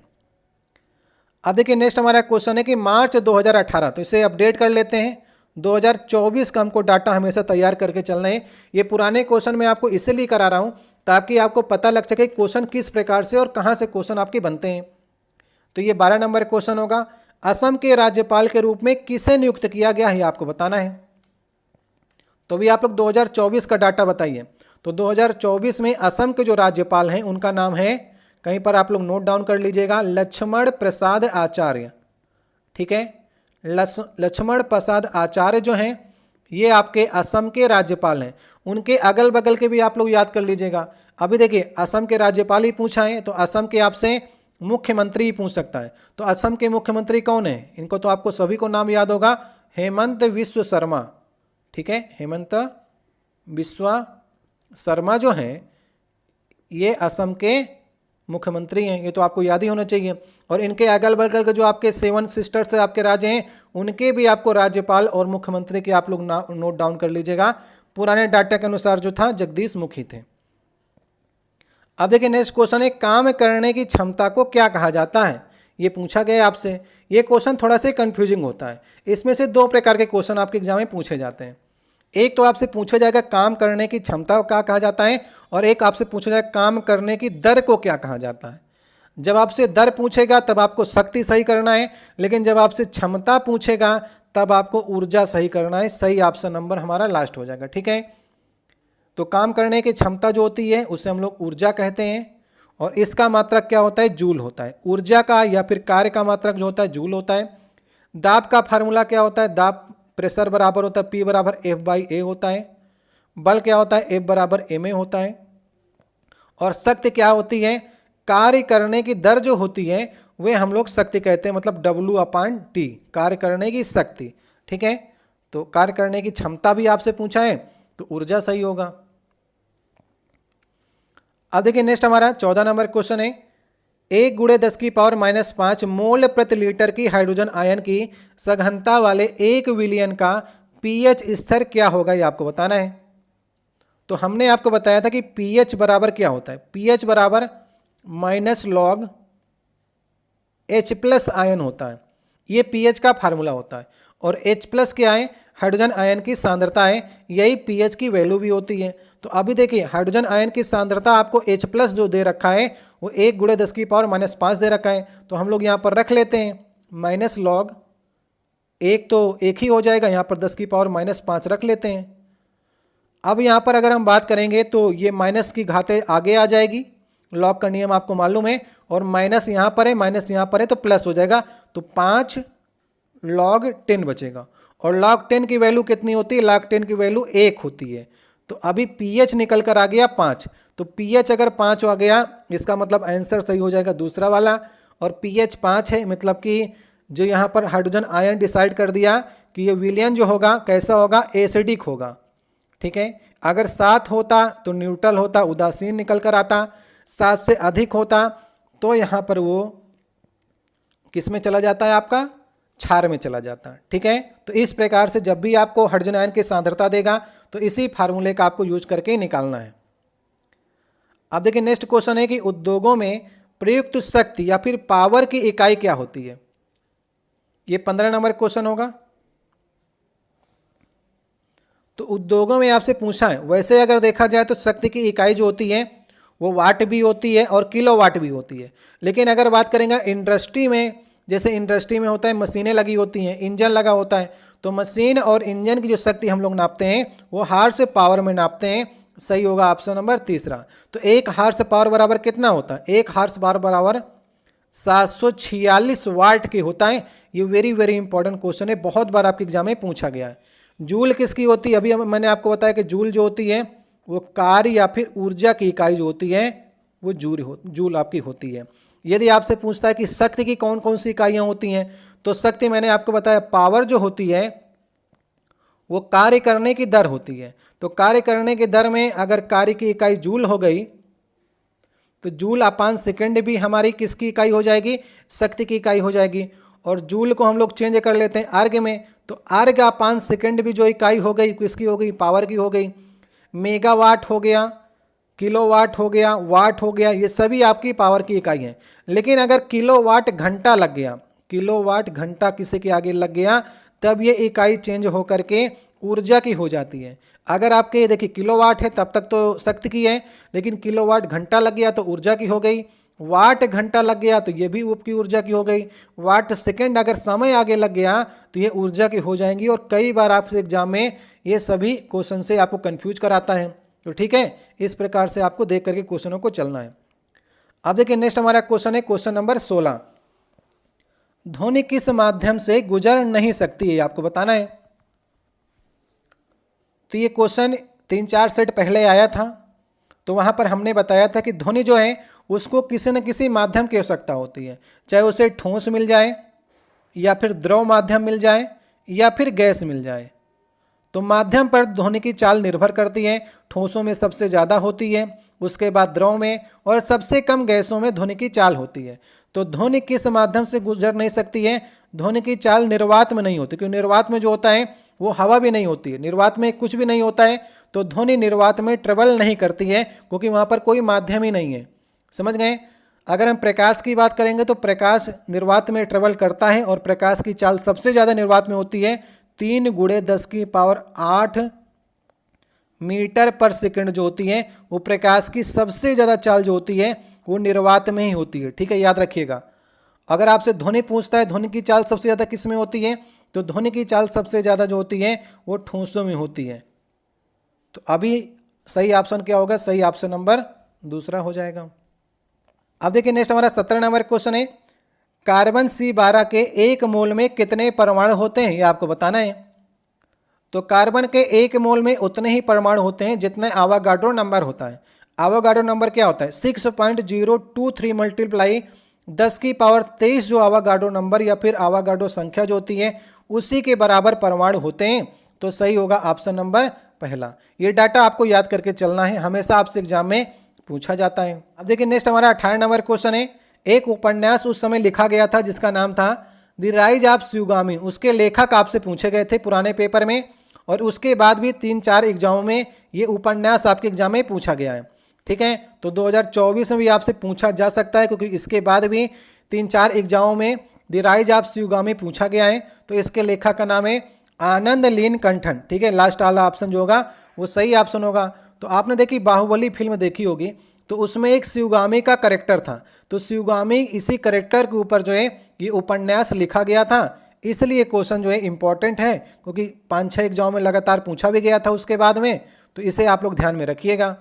अब देखिए नेक्स्ट हमारा 19 नंबर क्वेश्चन है, आपसे पूछा जा रहा है, कार्बन के निम्न अपर रूपों में से धातु विज्ञान में अपचयन एजेंट के रूप में किसका प्रयोग किया जाता है, ये आपको बताना है। देखिए कार्बन के कुछ आपके शुद्धतम रूप होते हैं अपर रूपों में, जिसमें आपका हीरा और ग्रेफाइट आते हैं, और कुछ आपके अशुद्धतम अपर रूप होते हैं कार्बन के, जिसमें आपका कार्बन ब्लैक, चारकोल और कोक आते हैं। पूछा क्या गया आपसे कि रिड्यूसिंग एजेंट की भांति कौन काम करता है, तो कोक काम करता है। सही होगा ऑप्शन नंबर चौथा। अगर कोक की क्रिया हम लोग ऑक्सीजन से करा देते हैं तो ये कार्बन डाइऑक्साइड बना लेता है। ठीक है, तो यहाँ पर अगर हम देखें तो कोक की जो वैलेंसी होगी वो 0 है, क्योंकि ये स्वतंत्र है। अगर यहाँ पर देखें कार्बन डाइऑक्साइड में, तो कार्बन की वैलेंसी जो होगी वो 4 हो गई। तो 0 से 4 हो रहा है, इसका मतलब कोक जो है उसका क्या हो रहा है, वो ऑक्सीडाइज हो रहा है। अगर ये ऑक्सीडाइज हो रहा है मतलब कि एक प्रकार से ये रिड्यूसिंग एजेंट होगा। बिल्कुल उल्टा जो होता है, अगर ये ऑक्सीडाइज होगा तो ये रिड्यूसिंग एजेंट होगा। अगर इसका रिडक्शन हो रहा होता है तो ये ऑक्सीडाइज एजेंट की भांति काम करता है। तो उल्टा जो इसमें संबंध आपका होता है एजेंट में, ठीक है। तो सही ऑप्शन होगा चौथा वाला। अब देखिए नेक्स्ट हमारा क्वेश्चन है 20 नंबर, आपके एग्जाम में देखिए पूछा गया था कि भारतीय मूल के लियो वाराडेकर निम्नलिखित में से किस देश के प्रधानमंत्री बने थे। तो भारतीय मूल से कोई भी क्वेश्चन आपके प्रधानमंत्री संबंधित आ सकता है। जैसे ब्रिटेन के प्रधानमंत्री ऋषि सुनक जो थे वो भी आपके किससे थे, भारतीय मूल से संबंधित थे, ठीक है। तो ऋषि सुनक अभी तो नहीं रहे हैं, लेकिन आपके एग्जाम में क्वेश्चन पूछ सकता है। अगर आपके एग्जाम में देखिए मॉरिशस की ही पूछ सकता है, क्योंकि मॉरिशस के जो आपके प्रधानमंत्री हैं वे भी आपके प्रवीण जगन्नाथ जो हैं वो मॉरिशस के हैं प्रधानमंत्री, और वे भी आपके भारतीय मूल के हैं। तो भारतीय मूल के जो भी आपके देखिए इस समय कमला हैरिस जो हैं वो अमेरिका में चुनाव भी लड़ रही हैं राष्ट्रपति के लिए, तो वे भी आपके भारतीय मूल से संबंधित हैं। तो इस प्रकार से कुछ नाम आपको याद करके चलना है। सूरीनाम के जो राष्ट्रपति हैं उनका नाम है चान संतोखी, ये भी आपके किस मूल के हैं, भारतीय मूल के हैं। इसमें से बात करें तो पुर्तगाल के, सिंगापुर के, गुयाना के, इनके भी राष्ट्रपति जो हैं या प्रधानमंत्री भारतीय मूल के हैं। तो कुछ नाम आप लोग याद करके चलिएगा, अगर आपके ऑप्शन में देता है तो इस प्रकार से आप लोग पहचान सकते हैं। तो उस समय क्वेश्चन था लियो वाराडकर थे जो 2017 से लेकर के 2020 तक रहे थे आयरलैंड के, लेकिन अभी इस समय नहीं है। अब देखिए नेक्स्ट क्वेश्चन है किस फूल के मादा प्रजनन हिस्से को क्या कहा जाता है। किसी फूल के मादा प्रजनन हिस्से को क्या कहा जाता है। तो देखिए पुष्प के 4 भाग होते हैं।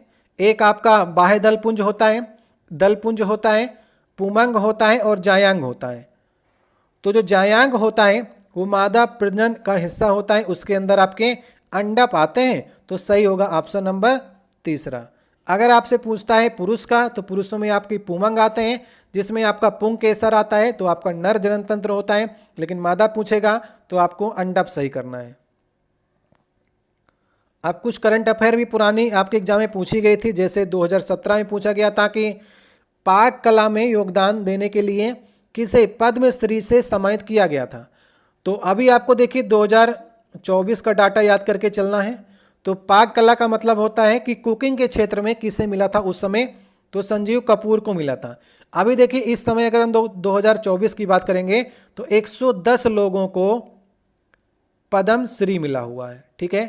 तो उसकी लिस्ट में आप लोग जो इम्पोर्टेंट हैं उनको आप लोग देख लीजिएगा, लिस्ट आपको प्रदान कर देंगे एग्जाम से पहले। और 17 लोगों को जो है वो पद्म भूषण मिला हुआ है, ठीक है। और 5 लोगों को पद्म विभूषण मिला हुआ है। तो अगर आप लोग इसमें से याद करना चाहते ही हैं तो ये 5 को आप लोग अवश्य याद कर लीजिएगा, पद्म विभूषण वालों को, ठीक है। इसमें पद्म विभूषण जिनको जिनको प्राप्त हुआ है उनके नाम मैं आपके लिए लिख दे रहा हूँ, इनको आप लोग अपने एक बार दिमाग में बैठा लीजिएगा। 5 लोग जो पद्म विभूषण वाले हैं 2024 में, उनमें नाम आता है वैजयंती माला का, ठीक है, वैजयंती माला को मिला हुआ है। इसके बाद बात करते हैं, दूसरे नंबर पे आते हैं चिरंजीवी जो एक्टर हैं आपके, उन्हें मिला हुआ है। नेक्स्ट देखिए तीसरा नाम आता है वेंकैया नायडू जो आपके उपराष्ट्रपति रहे हैं, उनको भी रखा गया है पद्म विभूषण की लिस्ट में, ठीक है। 3 नाम आपके हो गए। इसके बाद विंदेश्वर पाठक को मिला है, विंदेश्वर पाठक को। और 5वां नंबर आता है पद्मा सुब्रमण्यम को, ठीक है। ये 5 लोग का नाम आपकी जुबान में होना चाहिए और आपके सेट में ये क्वेश्चन देखने को मिलेगा, ठीक है। पद्म विभूषण इन्हीं 5 लोगों में से आपके ऑप्शन में रख देगा किसे मिला है या किसे नहीं मिला है। अगर आप लोग पद्म विभूषण में याद करना चाहते हैं तो ये आपका पद्म विभूषण के 5 लोग थे। अगर पद्म विभूषण में अगर एक नाम आप याद करना चाहते हैं तो मिथुन चक्रवर्ती को जो है वो पद्म विभूषण मिला हुआ है, और मिथुन चक्रवर्ती को दादा साहब फाल्के अवार्ड मिला हुआ है। ये भी आपको याद करके चलना है, ठीक है। तो पुराने क्वेश्चन के अनुसार पाक कला में संजीव कुमार थे। अब देखिए नेक्स्ट हमारा क्वेश्चन है कि डोबेरेनर के त्रिक का पहला और तीसरा सदस्य आपको दिया गया है, फास्फोरस और एंटीमनी है। तो इसका दूसरा सदस्य आपको बताना है। देखिए डोबे-रेनर ने 1817 में 3 तत्वों के समूह बनाए थे। अगर आपको पहला दिया गया है, पहला दिया गया आपको क्या दिया गया, फास्फोरस आपको दिया गया है, और तीसरा आपको दिया गया है एंटीमनी मतलब कि Sb दिया गया है, तो दूसरा आप कैसे निकाल सकते हैं। आप देखिए किसी भी तत्व के 3 जो होंगे उसे क्रमांक से लिख लीजिए। देखिए फास्फोरस जो है आपका ये 5वें आपके वर्ग में आता है, तो 5वें वर्ग के तत्व आप कैसे याद करते हैं, नेपोलियस का सब बिक गया, इस प्रकार से याद करते हैं 5वें वर्ग का, तो नेपोलियस का सब बिक गया। तो अभी आपको देखिए पहला दिया गया है और तीसरा दिया गया, तो दूसरा अपने आप जो होगा वो AS हो जाएगा। ठीक है, तो AS का मतलब कि आर्सेनिक, सही होगा ऑप्शन नंबर तीसरा। इसी प्रकार से देखिए अगर हम और समूहों की बात करें तो लिथियम, सोडियम और आपका पोटेशियम, इनके भी अगर हम बात करें तो ये भी आपके डोबे-रेनर के त्रिक सिद्धांत में आते हैं। डोबे-रेनर का त्रिक सिद्धांत क्या कहता है, ये कहता है कि अगर हम पहले वाले का द्रव्यमान और तीसरे वाले का द्रव्यमान का औसत कर लें परमाणु द्रव्यमानों का, तो बीच वाले तत्व का परमाणु द्रव्यमान निकल करके चला आएगा। इसी प्रकार से और आप लोग याद कर लीजिएगा क्लोरीन का, ब्रोमीन का, आयोडीन का। अगर आपको नहीं याद होते हैं तो 3 तत्वों की सीरीज याद कर लीजिएगा। जैसे ये हैलोजन के 3 तत्व एक साथ आते हैं, कल फिर बाहर आई एंटी, फिर कल बाहर आई एंटी ना, फिर कल बाहर आई एंटी, तो इस प्रकार से 3 जो आपके तत्व हो जाएंगे वो एक साथ आएंगे। एक और याद कर लीजिएगा कैल्शियम, स्ट्रांसियम और बेरियम। तो इस प्रकार से अगर आप कुछ तत्वों में आप लोग त्रिक सिद्धांतों को याद कर लेते हैं तो आपको आसानी होगी और आप किसी भी डोबे-रेनर के त्रिक सिद्धांत को पहचान सकते हैं। तो सही होगा आर्सेनिक। अब देखिए नेक्स्ट क्वेश्चन है कि बल के समीकरण में F किसके बराबर है। तो ये तो आसान सा क्वेश्चन हो गया, कुछ कठिन मिलेंगे तो कुछ आपको सरल मिलेंगे। तो F बराबर ma होता है, P बराबर mv होता है। P बराबर mv मतलब ये संवेग का फार्मूला है। V बराबर u प्लस at होती है, ये गति का पहला नियम है, गति का प्रथम नियम है। और गति के देखिए तीनों नियम आपको याद करके चलना है। ये तो प्रथम हो गया। दूसरा क्या कहता है, S बराबर ut plus half at square. अगर क्षैतिज में बात करेगा तो at करिएगा, अगर ऊपर से नीचे फेंका जाए या नीचे से ऊपर फेंका जाए तो वहाँ पर a की जगह पर g कर लीजिएगा। तीसरा नियम क्या कहता है, v स्क्वायर बराबर u स्क्वायर प्लस 2as होता है। ये तीनों नियम आपके दिमाग में होने चाहिए। और यहाँ पर mgh लिखा गया तो पोटेंशियल एनर्जी बराबर होता है mgh, मतलब कि ये आपका इसी ऊर्जा का फार्मूला लिखा गया है। और काइनेटिक एनर्जी बराबर क्या होता है, 1/2 mv स्क्वायर होता है। तो ये छोटे छोटे फार्मूला हैं जो आपको एग्जाम में याद करके चलने हैं और आपके नंबर बढ़ाने वाले क्वेश्चन हो जाएंगे। अब ये देखिए क्वेश्चन नंबर हमारा ये होगा आज का 25 नंबर क्वेश्चन और लास्ट क्वेश्चन होगा, यांत्रिक ऊर्जा किनका योग होती है, ये आपको बताना है। तो ये क्वेश्चन मैं आपके लिए छोड़े जा रहा हूँ, बताना है आपको मैकेनिकल एनर्जी किन दोनों का ऊर्जाओं का ये योग होती है। आज का ये पहला क्वेश्चन है, इसमें आपसे पूछा जा रहा है निम्नलिखित में से कौन सी धातु ठंडे या गर्म पानी के साथ में प्रक्रिया नहीं करती, आपको बताना है। तो चलिए सबसे पहले एक बार आप लोग करने का प्रयास करिए। इसका सही ऑप्शन होगा एल्युमिनियम। देखिए एल्युमिनियम हवा के साथ क्रिया करने के बाद एल्युमिनियम में ऑक्साइड की एक परत जम जाती है। तो ऑक्साइड की परत होने के कारण जो है ये ठंडे या गर्म पानी के साथ में डालने पर कोई भी प्रक्रिया नहीं करती है। आपके ऑप्शन में देखिए एल्युमिनियम रखा गया है, किसी प्रश्न में आपके साथ में लोहा या फिर जिंक भी रख सकता था। तो लोहा और जिंक जो है ये भी ठंडे या गर्म पानी के साथ में कोई भी प्रक्रिया नहीं करती हैं, लेकिन ये भाप के साथ में क्रिया कर लेती हैं। ये भी आपको याद करके चलनी है। जैसे यहाँ पर पोटेशियम, सोडियम और कैल्शियम लिखा गया है, ये काफ़ी अपक्रियाशील धातुएं होती हैं और ठंडे या गर्म पानी के साथ में ये क्रिया कर लेती हैं। लेकिन एल्युमिनियम, फेरस, जिंक इस प्रकार की धातुएं ठंडे या गर्म पानी के साथ में क्रिया नहीं करती हैं, इसलिए सही ऑप्शन होगा पहला वाला। अब देखिए नेक्स्ट हमारा दूसरा क्वेश्चन है, 1 वाट कितने के बराबर होता है, ये आपको बताना है। तो वाट जो होता है वो शक्ति की यूनिट होती है और शक्ति बराबर क्या होता है, शक्ति बराबर होता है कार्य करने की दर को हम लोग क्या कहते हैं, शक्ति कहते हैं। तो कार्य अपान समय जो होता है ये पावर के बराबर होता है। अगर आप 1 वाट की बात करेंगे तो कार्य की यूनिट जो होती है वो जूल होती है और समय की सेकंड होती है। तो 1 की बात करेंगे 1 वाट की, तो 1 जूल पर सेकंड जो होगा वो 1 वाट के बराबर होगा। सही होगा ऑप्शन नंबर पहला।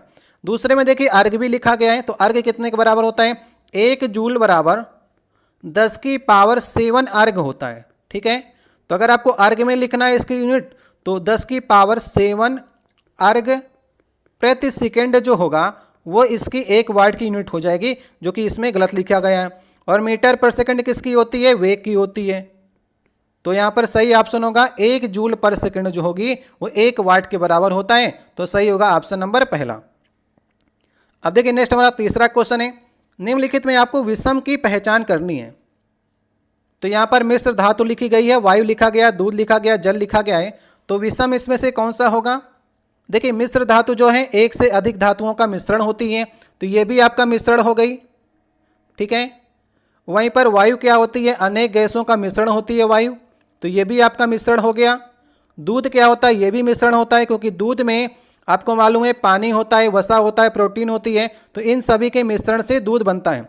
वहीं पर जो जल होता है ये यौगिक है, आपका कंपाउंड है, क्योंकि जल का फार्मूला क्या होता है? जल का फार्मूला H2O होता है। तो ये एक प्रकार का कंपाउंड है, यौगिक है। बाकी ऊपर आपको तीनों मिश्रण दिए गए हैं, इसलिए अलग कौन होगा? अलग होगा चौथा वाला ऑप्शन। अब देखिए नेक्स्ट हमारा चौथा क्वेश्चन है, पीएच मान जो है वो 7 से 14 में जो वृद्धि कर रहा है वो किसका प्रतिनिधित्व करता है? ये आपको बताना है। देखिए पीएच वैल्यू 1 से लेकर के 14 तक होती हैं, आप सभी को मालूम है। 7 यहाँ पर उदासीन होता है और 1 हमारा हाईली एसिडिक होता है, और 14 जो वैल्यू होती है ये हाईली बेसिक की वैल्यू होती है। यदि आप 7 से 14 की ओर जा रहे हैं मतलब आप बेसिक नेचर आपका बढ़ता चला जा रहा है, और बेसिक को डिसाइड करेगा OH- आयन और एसिडिक को डिसाइड करेगा H+ आयन। समझ गए? तो कह रहा है 7 से 14 की ओर आप जा रहे हैं मतलब आप हाईली बेसिक की ओर जा रहे हैं, तो OH आयन की सांद्रता जो है ये बढ़ती चली जाएगी। समझ गए? तो कौन सा ऑप्शन सही होगा? ऑप्शन नंबर तीसरा वाला, OH आयन की सांद्रता बढ़ेगी। वहीं पर अगर आप 14 से 7 की ओर आएंगे तो OH आयन की सांद्रता जो है ये घटेगी।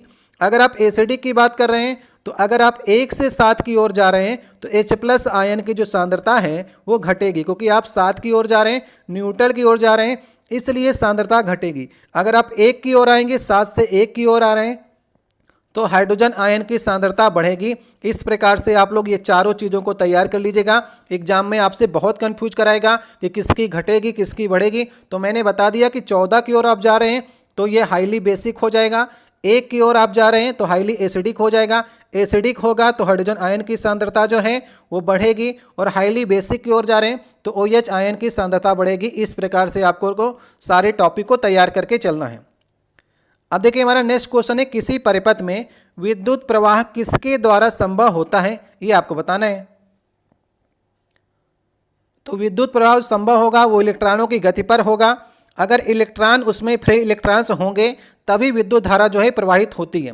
किसी चालक में विद्युत आवेश की प्रवाह की दर जो होती है उसी को हम लोग विद्युत धारा कहते हैं, और विद्युत धारा की जो दिशा होती है वो धनात्मक आवेश की ओर होती है, और इलेक्ट्रॉन जो हैं वो नेगेटिव चार्ज की ओर चलते हैं। ये भी आपको ध्यान करके चलना है। तो सही होगा ऑप्शन नंबर हमारा पहला। तो इलेक्ट्रॉनों की गति जो है किसी परिपथ में विद्युत प्रवाह को संभव बनाती हैं। अब देखिए नेक्स्ट क्वेश्चन है, वृद्धि हार्मोन कार्य करता है? ये आपको बताना है। तो वृद्धि हार्मोन कैसा काम करता है? वैसे नाम से आपको पता चल रहा है वृद्धि हार्मोन जो है वो ज़्यादातर वृद्धि करने के काम में करता है, चाहे वो पादप की हो और चाहे वो जंतुओं की हो, लेकिन ये कभी कभी अवरोधक की भांति में भी काम करता है। जैसे मैंने आपको बताया था जो ऑक्सिन आपका हार्मोन होता है पादपों में, वो क्या करता है? तने की वृद्धि में सहायता प्रदान करता है, लेकिन जो जड़ में अनावश्यक वृद्धि होती है उस पर नियंत्रण का कार्य भी जो होता है वो ऑक्सिन नामक हार्मोन जो है करता है, जो कि एक प्रकार का वृद्धि हार्मोन है। तो कभी कभी विकास प्रोत्साहक के रूप में और कभी कभी विकास अवरोधक के रूप में ये वृद्धि हार्मोन जो हैं वो कार्य करते हैं। तो सही होगा ऑप्शन नंबर पहला। अब देखिए नेक्स्ट क्वेश्चन है, कौन सा भारतीय राज्य जो है वो सोयाबीन का सबसे बड़ा उत्पादक राज्य है? ये आपको बताना है। तो सोयाबीन का उत्पादक राज्य करेगा तो सही होगा ऑप्शन नंबर मध्य प्रदेश। तो अभी भी अगर हम 2024 की डाटा की बात करेंगे तो सबसे ज़्यादा सोयाबीन उत्पादक में मध्य प्रदेश आगे हो गया है। तो मध्य प्रदेश को याद कर लीजिएगा। उसके बाद दूसरे नंबर पर महाराष्ट्र है, ठीक है, और तीसरे नंबर पर राजस्थान। तो इतना बस याद कर लीजिएगा। इन्हीं दोनों के बीच में कंपटीशन चलता है। कहीं पर अगर महाराष्ट्र ज़्यादा हो गया किसी साल में तो किसी साल में एमपी में ज़्यादा हो जाता है। लेकिन अगर हम 2024 की बात करेंगे तो एमपी में सबसे ज़्यादा सोयाबीन उत्पादक राज्य बना है, उसके बाद महाराष्ट्र है। तो राजस्थान तो बहुत ही कम है। अगर हम बात करें उत्पादन की तो 2024 में अगर उत्पादन हुआ है एमपी में 55 लाख टन जो है ये सोयाबीन उत्पादक राज्य है। उसी के बाद दूसरे नंबर पर जो है वो 50 लाख टन के साथ में महाराष्ट्र जो है वो दूसरे नंबर पर है, और राजस्थान तो बहुत ही कम है, इनके मुकाबलों में 10 लाख टन का ये महाराष्ट्र में, ये आपका राजस्थान में उत्पादन हुआ है। तो सोयाबीन का सबसे बड़ा उत्पादक राज्य में आपको अपडेट करके चलना है। अगर एमपी में कहीं पर खेती खराब हो जाएगी तो महाराष्ट्र जो है वो नंबर 1 सोयाबीन में आ जाएगा। तो हर साल आप लोग जब भी पेपर देने जाएं तो एक बार इसको देख करके अवश्य जाइएगा। अब देखिए नेक्स्ट हमारा क्वेश्चन है, किसी स्थिर वस्तु के स्थिर रहने या गतिशील वस्तु के उसी गति में गतिशील रहने की प्रक्रिया क्या कहलाती है, आपको बताना है। तो ये तो आपका न्यूटन का प्रथम नियम है, जिसे हम लोग कहते हैं जड़त्व का नियम। तो सही होगा ऑप्शन नंबर लास्ट वाला। यहाँ पर इनर्शिया लिखा गया है, समझ गए। तो इनर्शिया क्या कहता है, न्यूटन का प्रथम नियम क्या कहता है, या फिर जड़त्व का प्रथम नियम क्या कहता है।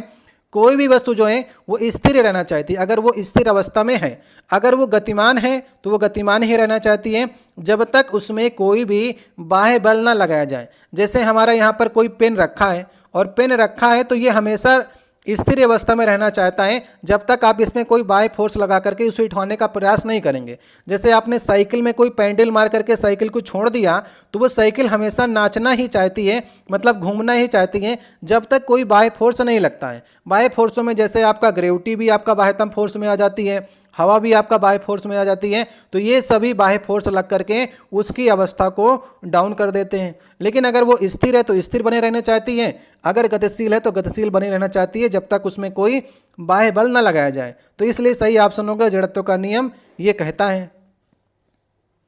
अब देखिए नेक्स्ट हमारा क्वेश्चन है कि आधुनिक आवर्त सारणी में धातुओं को कहाँ पर रखा गया है, ये आपको बताना है। तो आधुनिक आवर्त सारणी मतलब कि मोजले की आवर्त सारणी जो है उसके अनुसार धातुओं को कहाँ पर रखा गया है। तो चलिए आवर्त सारणी में देख लेते हैं।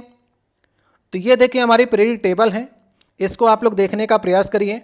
अगर हम धातुओं की बात करेंगे, धातुएं हमारी जो हैं वो लेफ्ट साइड में रखी गई हैं, ठीक है, लेफ्ट साइड में धातुएं रखी गई हैं। अगर हम उप धातुओं की बात करेंगे तो एक जिगजैग रेखा यहाँ पर बनी गई है। Boron, silicon, germanium, arsenic, antimony, tellurium और पोलेनियम, ये आपकी उप धातुएं हैं। इनके गुण जो होते हैं धातु और अधातु दोनों के गुण जो होते हैं तो इन्हें हम लोग उप धातुएं कहते हैं। तो उप धातुओं के इधर जो होंगी वे आपकी धातुएं होती हैं, और उप धातु के इधर जो धातुएं होती हैं वो आपकी अधातुएं होती हैं।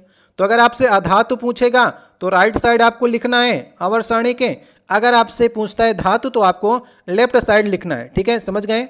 तो ये जितनी भी आपके धातुएं हैं ये सारी आप देख सकते हैं। अगर हम धातुओं के गुण की बात करेंगे तो धातुएं जो होती हैं अगर आप बाएं से दाएं की ओर जाएंगे, ये बाएं से दाएं की ओर जा रहे हैं, तो इनकी जो है अगर हम धात्विक गुण की बात करेंगे तो घटता है, ठीक है। अगर हम ऊपर से नीचे आने की बात करेंगे तो इनका धात्विक गुण जो है वो बढ़ता है।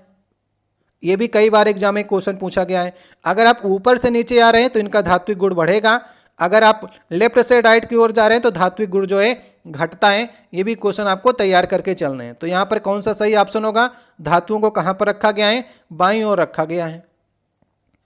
अब देखिए नेक्स्ट क्वेश्चन है, पूछा जा रहा है कि कौन जो है अकबर के दरबार में 9 रत्नों में से एक नहीं था। तो अकबर के दरबार के 9 रत्न आपको हमेशा याद करके चलने हैं। तो कौन नहीं था, सही ऑप्शन होगा उस्मान अली खां, लास्ट वाला ऑप्शन सही ऑप्शन होगा। 3 तो देखिए यहाँ पर आपको दे दी गए हैं, राजा टोडरमल हो गए, और यहाँ पर लिखा गया है फ़कीर अजुद्दीन जो हैं ये दूसरे हो गए, और अबुल फजल। तो 3 तो आपको दे दिए गए, और भी आप लोग इनके 9 रत्न जो हैं उनको याद कर लीजिएगा। कहीं ना कहीं ऑप्शन में आपको फंसाने का प्रयास करता है। जैसे फैजी हो गए, ये चौथे आपके हो गए। तानसेन को तो आप सभी जानते ही होंगे, तानसेन भी आपके होते हैं 9 रत्नों में। बीरबल आपके हो गए, ठीक है। टोडरमल तो लिखा ही गया है। राजा मान सिंह हो गए, ये भी 9 रत्नों में से एक थे। इसके बाद अब्दुल रहीम खान खाना, ये भी आपके 9 रत्नों में से एक थे। और मुल्ला दो प्याजा। तो यहाँ पर कितने हो गए, 2, 2, 4, 2, 6 और 3 आपके ऑप्शन में दे रखे हैं। तो 9 हमारे आपके 9 रत्न थे अकबर के दरबार में, एक नहीं है। यह कहीं ना कहीं आपको किसी भी तरह से फंसाने का प्रयास करेगा। तो 9 को आप लोग याद करके चलिएगा। अब देखिए नेक्स्ट हमारा 11 नंबर क्वेश्चन है, कौन सा लवण अम्लीय है, ये आपको बताना है। तो साल्ट कैसे बनता है? जब आप एसिड की बेस के साथ में रिएक्शन कराते हैं तो आपको सॉल्ट मिलता है और आपको वाटर मिलता है, ये दो चीज़ें आपको मिलती हैं। तो साल्ट का नेचर अगर आपको देखना है ये अम्लीय है, उदासीन है, बेसिक है या फिर एम्फोटेरिक है, तो ये डिसाइड करते हैं एसिड और बेस। अगर आपने एसिड जो है स्ट्रांग ले लिया है और बेस को आपने वीक लिया तो जो साल्ट बनेगा जो स्ट्रांग है उसी का नेचर का होता है। तो अगर आपने एसिड स्ट्रांग लिया है तो साल्ट भी आपका अम्लीय लवण बनेगा। अगर आपने बेस स्ट्रांग लिया है तो साल्ट आपका बेसिक लवण बनेगा।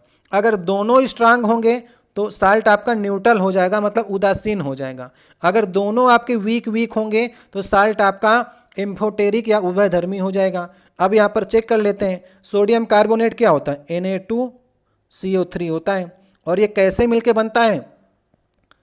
NaOH के साथ में क्रिया करा दीजिए H2CO3 की। तो यहाँ पर NaOH जो है ये आपका प्रबल क्षार में आता है, मतलब कि स्ट्रांग बेस में आ गया, स्ट्रांग बेस सही है। और अगर हम अम्ल की बात करेंगे तो ये आपका वीक एसिड में आ गया। तो गुण किसके आएंगे साल्ट में? जो स्ट्रांग होगा। तो स्ट्रांग क्या है इसमें? बेस स्ट्रांग है, तो सोडियम कार्बोनेट जो होगा ये किस प्रकार का नेचर का होगा? ये बेसिक नेचर का होगा। समझ गए?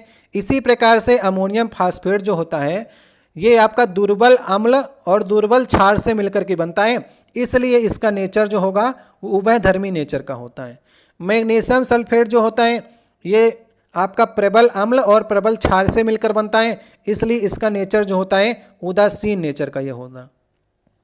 और नेक्स्ट देखिए नीचे लिखा गया सोडियम एसीटेट। सोडियम एसीटेट जो होता है इसमें दुर्बल अम्ल और प्रबल क्षार का प्रयोग किया जाता है। अगर प्रबल क्षार है तो इसका भी नेचर जो होगा वो बेसिक होगा। तो अगर चार ऑप्शन में देखें तो कोई भी इसमें जो लवण है वो अम्लीय नहीं है। समझ गए? क्योंकि ये भी बेसिक हो गया, ये भी बेसिक है, ये उभयधर्मी नेचर का हो गया, ये उदासीन हो गया। तो कोई भी लवण इसमें अम्लीय नहीं है। लेकिन रेलवे ने इसमें सोडियम कार्बोनेट को लिखा है जो कि बिल्कुल गलत होगा। इसका जो नेचर होता है वो बेसिक नेचर का होता है। अगर इसमें रेलवे को अम्लीय लवण रखना था तो इसमें एक स्ट्रॉन्ग एसिड वाला रखना चाहिए था। अगर इसने NH4Cl इस प्रकार का कोई ऑप्शन रखा होता तो ये आपका एसिडिक साल्ट में चला जाता। तो ये गलती को आप लोग सुधार लीजिएगा। अब देखिए नेक्स्ट हमारा 12 नंबर क्वेश्चन है, एक पौधे में इनमें से क्या एक बीज में परिवर्तित हो जाता है? ये आपको बताना है। देखिए जब भी ये निषेचन क्रिया के बाद जो है वो पूछा जा रहा है एक बीज किस में चेंज हो जाता है, तो सही होगा ऑप्शन नंबर पहला। तो बीज जो है वो बीजाणु में चेंज हो जाता है, ये भी आप लोग याद रखिएगा। और अंडाशय किस में चेंज हो जाता है? अंडाशय फल में चेंज हो जाता है। वर्तिका मुरझा कर गिर जाती है, वर्तिकाग्र मुरझा करके गिर जाते हैं। पुंकेसर, स्त्री केसर, बाह्य दलपुंज ये सभी आपके मुरझा करके गिर जाते हैं, याद रखिएगा। तो दलपुंज हो गया, बाह्य दलपुंज हो गया, पुंकेसर हो गया, स्त्री केसर हो गया, वर्तिकाग्र या वर्तिका ये सब मुरझा कर गिर जाते हैं। बीजाणु जो है इसमें से क्या बीज में परिवर्तित? बीजाणु जो है बीज में परिवर्तित हो जाता है, अंडाशय फल में हो जाता है, अंडाशय की जो भित्ति होती है वो फल भित्ति बन जाती है, और अंड कोशिका जो है वो भ्रूण कोशिका बन जाती है। ये सब चीज़ें आपको याद करके चलनी है फर्टिलाइजेशन के बाद में, ठीक है। अब देखिए नेक्स्ट हमारा क्वेश्चन है, ये आपका न्यूमेरिकल से क्वेश्चन है। पूछा जा रहा है यदि आपके पास में 20 किलोग्राम और 50 किलोग्राम वजन की दो वस्तुओं के बीच में आकर्षण बल कितना होगा यदि उनके बीच में दूरी जो है वो 2 मीटर की हो, ये आपको बताना है।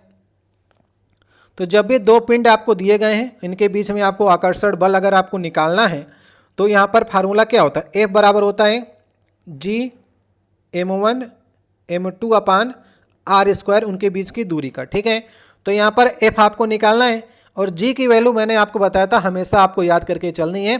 सर्वाधिक गुरुत्वाकर्षण नियतांक होता है जिसकी वैल्यू कितनी होती है? 6.67 × 10⁻⁻11 होती। ये आपको हमेशा याद करके चलनी है, ये बदलती नहीं है। दिया गया है आपको m1 m2 तो 20 दिया गया है m और m2 दिया गया है 50, और अगर आप अपान करेंगे तो यहाँ पर 2 मीटर दूरी उसका स्क्वायर करेंगे तो 4 आ जाएगा। इसको अगर आप सॉल्व करने जाएंगे तो आंसर आपका आ जाएगा 166.75 × 10⁻10। तो कौन सा ऑप्शन सही होगा? ऑप्शन नंबर हमारा दूसरा सही हो जाएगा, ठीक है। तो इस प्रकार से ये फार्मूला आपके पास हमेशा याद होना चाहिए और आपको जी की वैल्यू भी याद होनी चाहिए, तभी आप इस प्रकार के क्वेश्चन को सही कर पाते हैं। अब देखिए नेक्स्ट क्वेश्चन है, तत्वों को उनके परमाणु द्रव्यमान के आधार पर वर्गीकृत करने का श्रेय किसे जाता है। ये क्वेश्चन अगर देखा जाए तो हर दूसरे सेट में रिपीट होकर के आपके पिछले एग्जाम में पूछा गया था, और मैं आपको हर बार कराता हूँ ताकि आपको मालूम चल सके कि क्वेश्चन रिपीट कितने किए जाते हैं। तो परमाणु द्रव्यमान के आधार पर अगर आपसे पूछेगा तो ये सीरीज थी आपकी मेंडलीव की, ठीक है।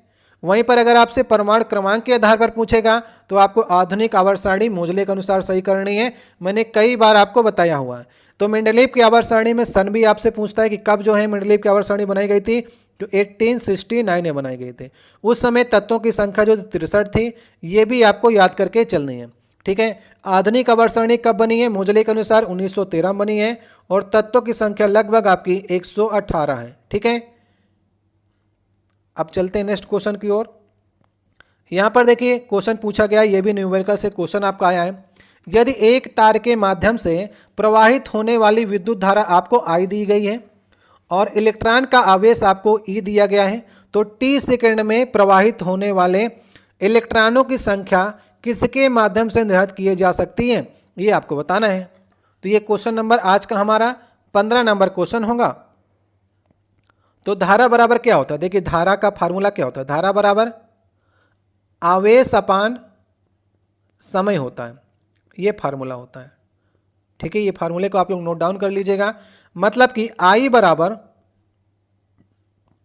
Q अपान T होता है, और Q बराबर अगर आपको यहाँ पर आवेश के फार्म में चेंज करना है, मतलब इलेक्ट्रॉन के फार्म में चेंज करना है, तो Q बराबर Ne भी होता है, Q बराबर Ne होता है। तो अगर आपको आवेश जो है इलेक्ट्रॉन के फार्म में चाहिए तो यहाँ पर आप Ne कर लीजिए, Ne अपान T। पूछा क्या जा रहा है, इलेक्ट्रॉनों की संख्या आपसे पूछी जा रही है, मतलब कि N की वैल्यू आपसे पूछी जा रही है। तो N को आप इधर ही रख लीजिए और T को आप इधर भेज दीजिए, तो IT अपान और E आ जाएगा।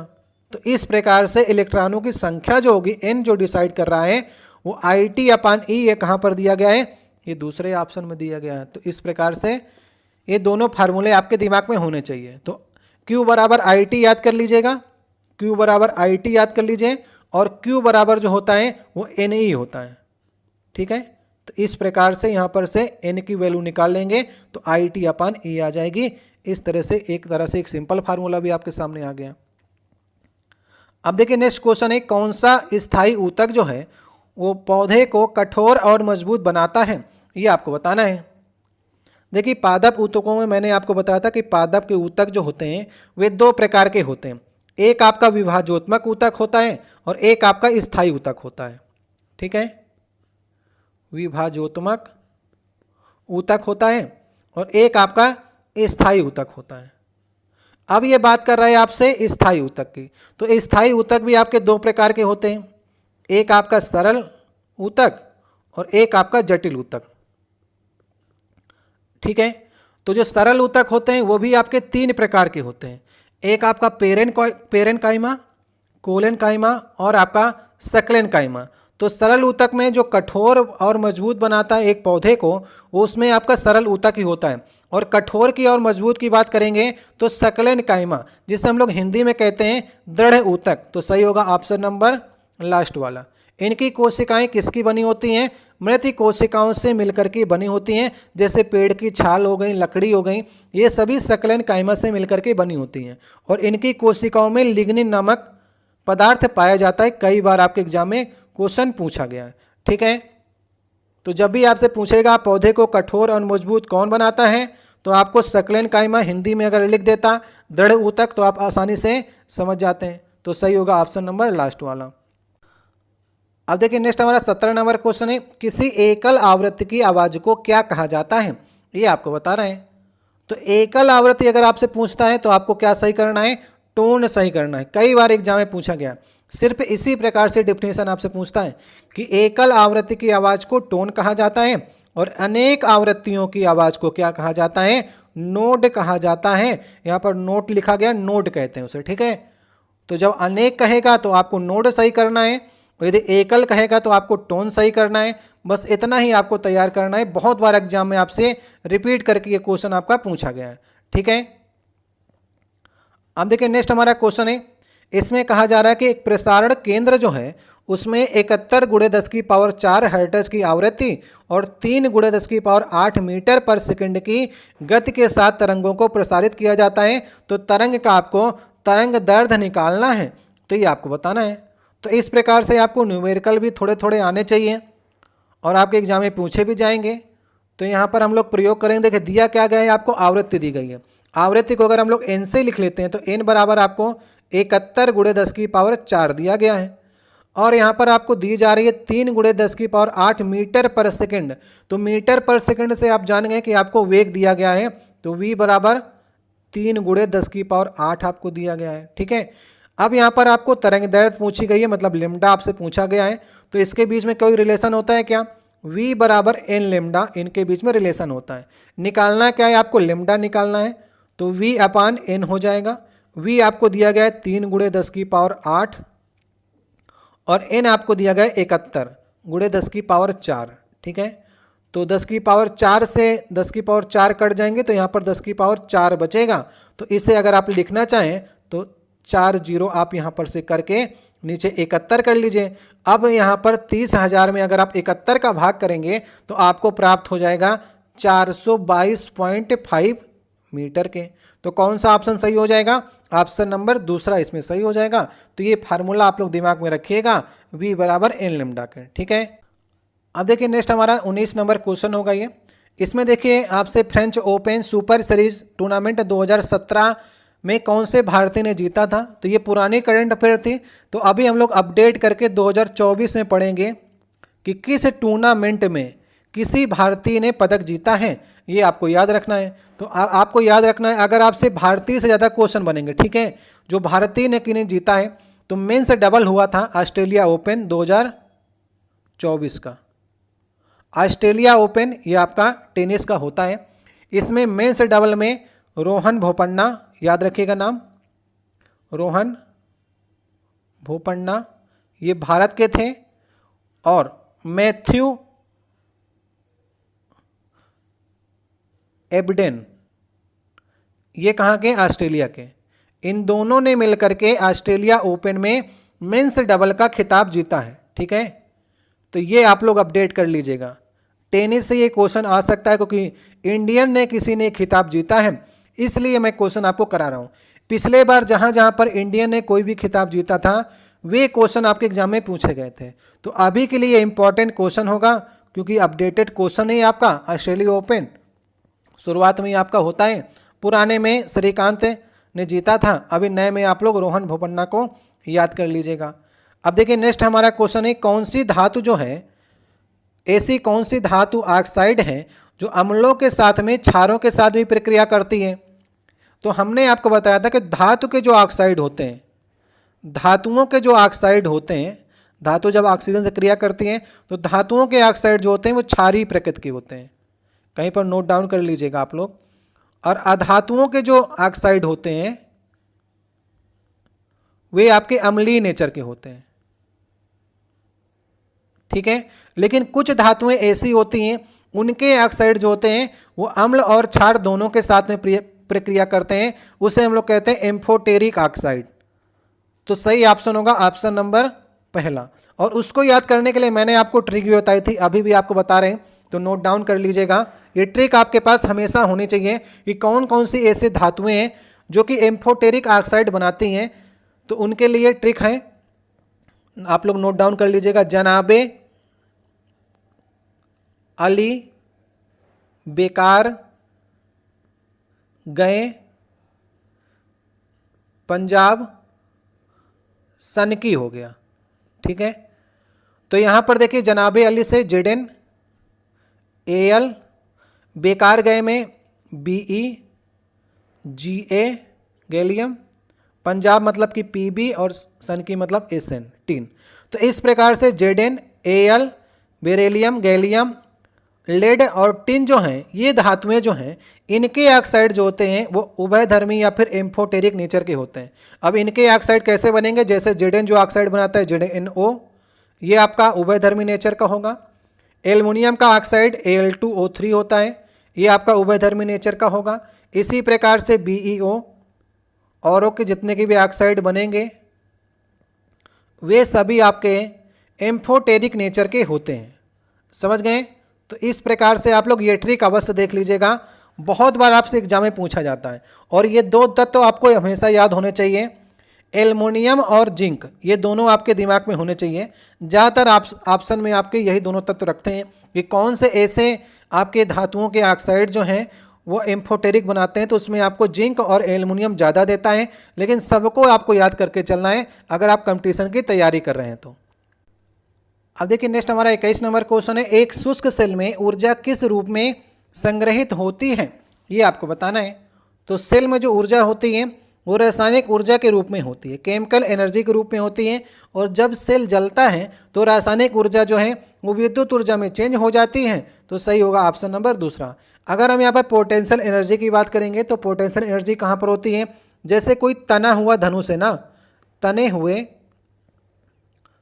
हुए धनुष में पोटेंशियल एनर्जी होती है। जब तीर चल जाएगा तो वहाँ पर काइनेटिक एनर्जी में चेंज हो जाएगा, लेकिन जब तक धनुष जो है तना हुआ है उसमें पोटेंशियल एनर्जी होगी।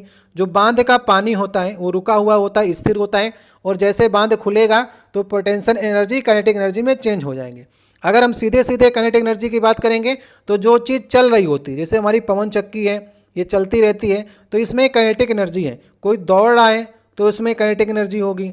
अगर यहाँ पर बंदूक से गोली चलाई जा रही है तो उसमें भी आपकी काइनेटिक एनर्जी होगी। तो जो चीज़ चलायमान होगी वहाँ पर काइनेटिक एनर्जी होगी। नाभिकीय ऊर्जा किस में होती है, जैसे कहीं पर नाभिकीय विखंडन से कोई क्रिया हो रही है, किसी चीज़ का विखंडन हो रहा है या फिर किसी चीज़ का संलयन हो रहा है,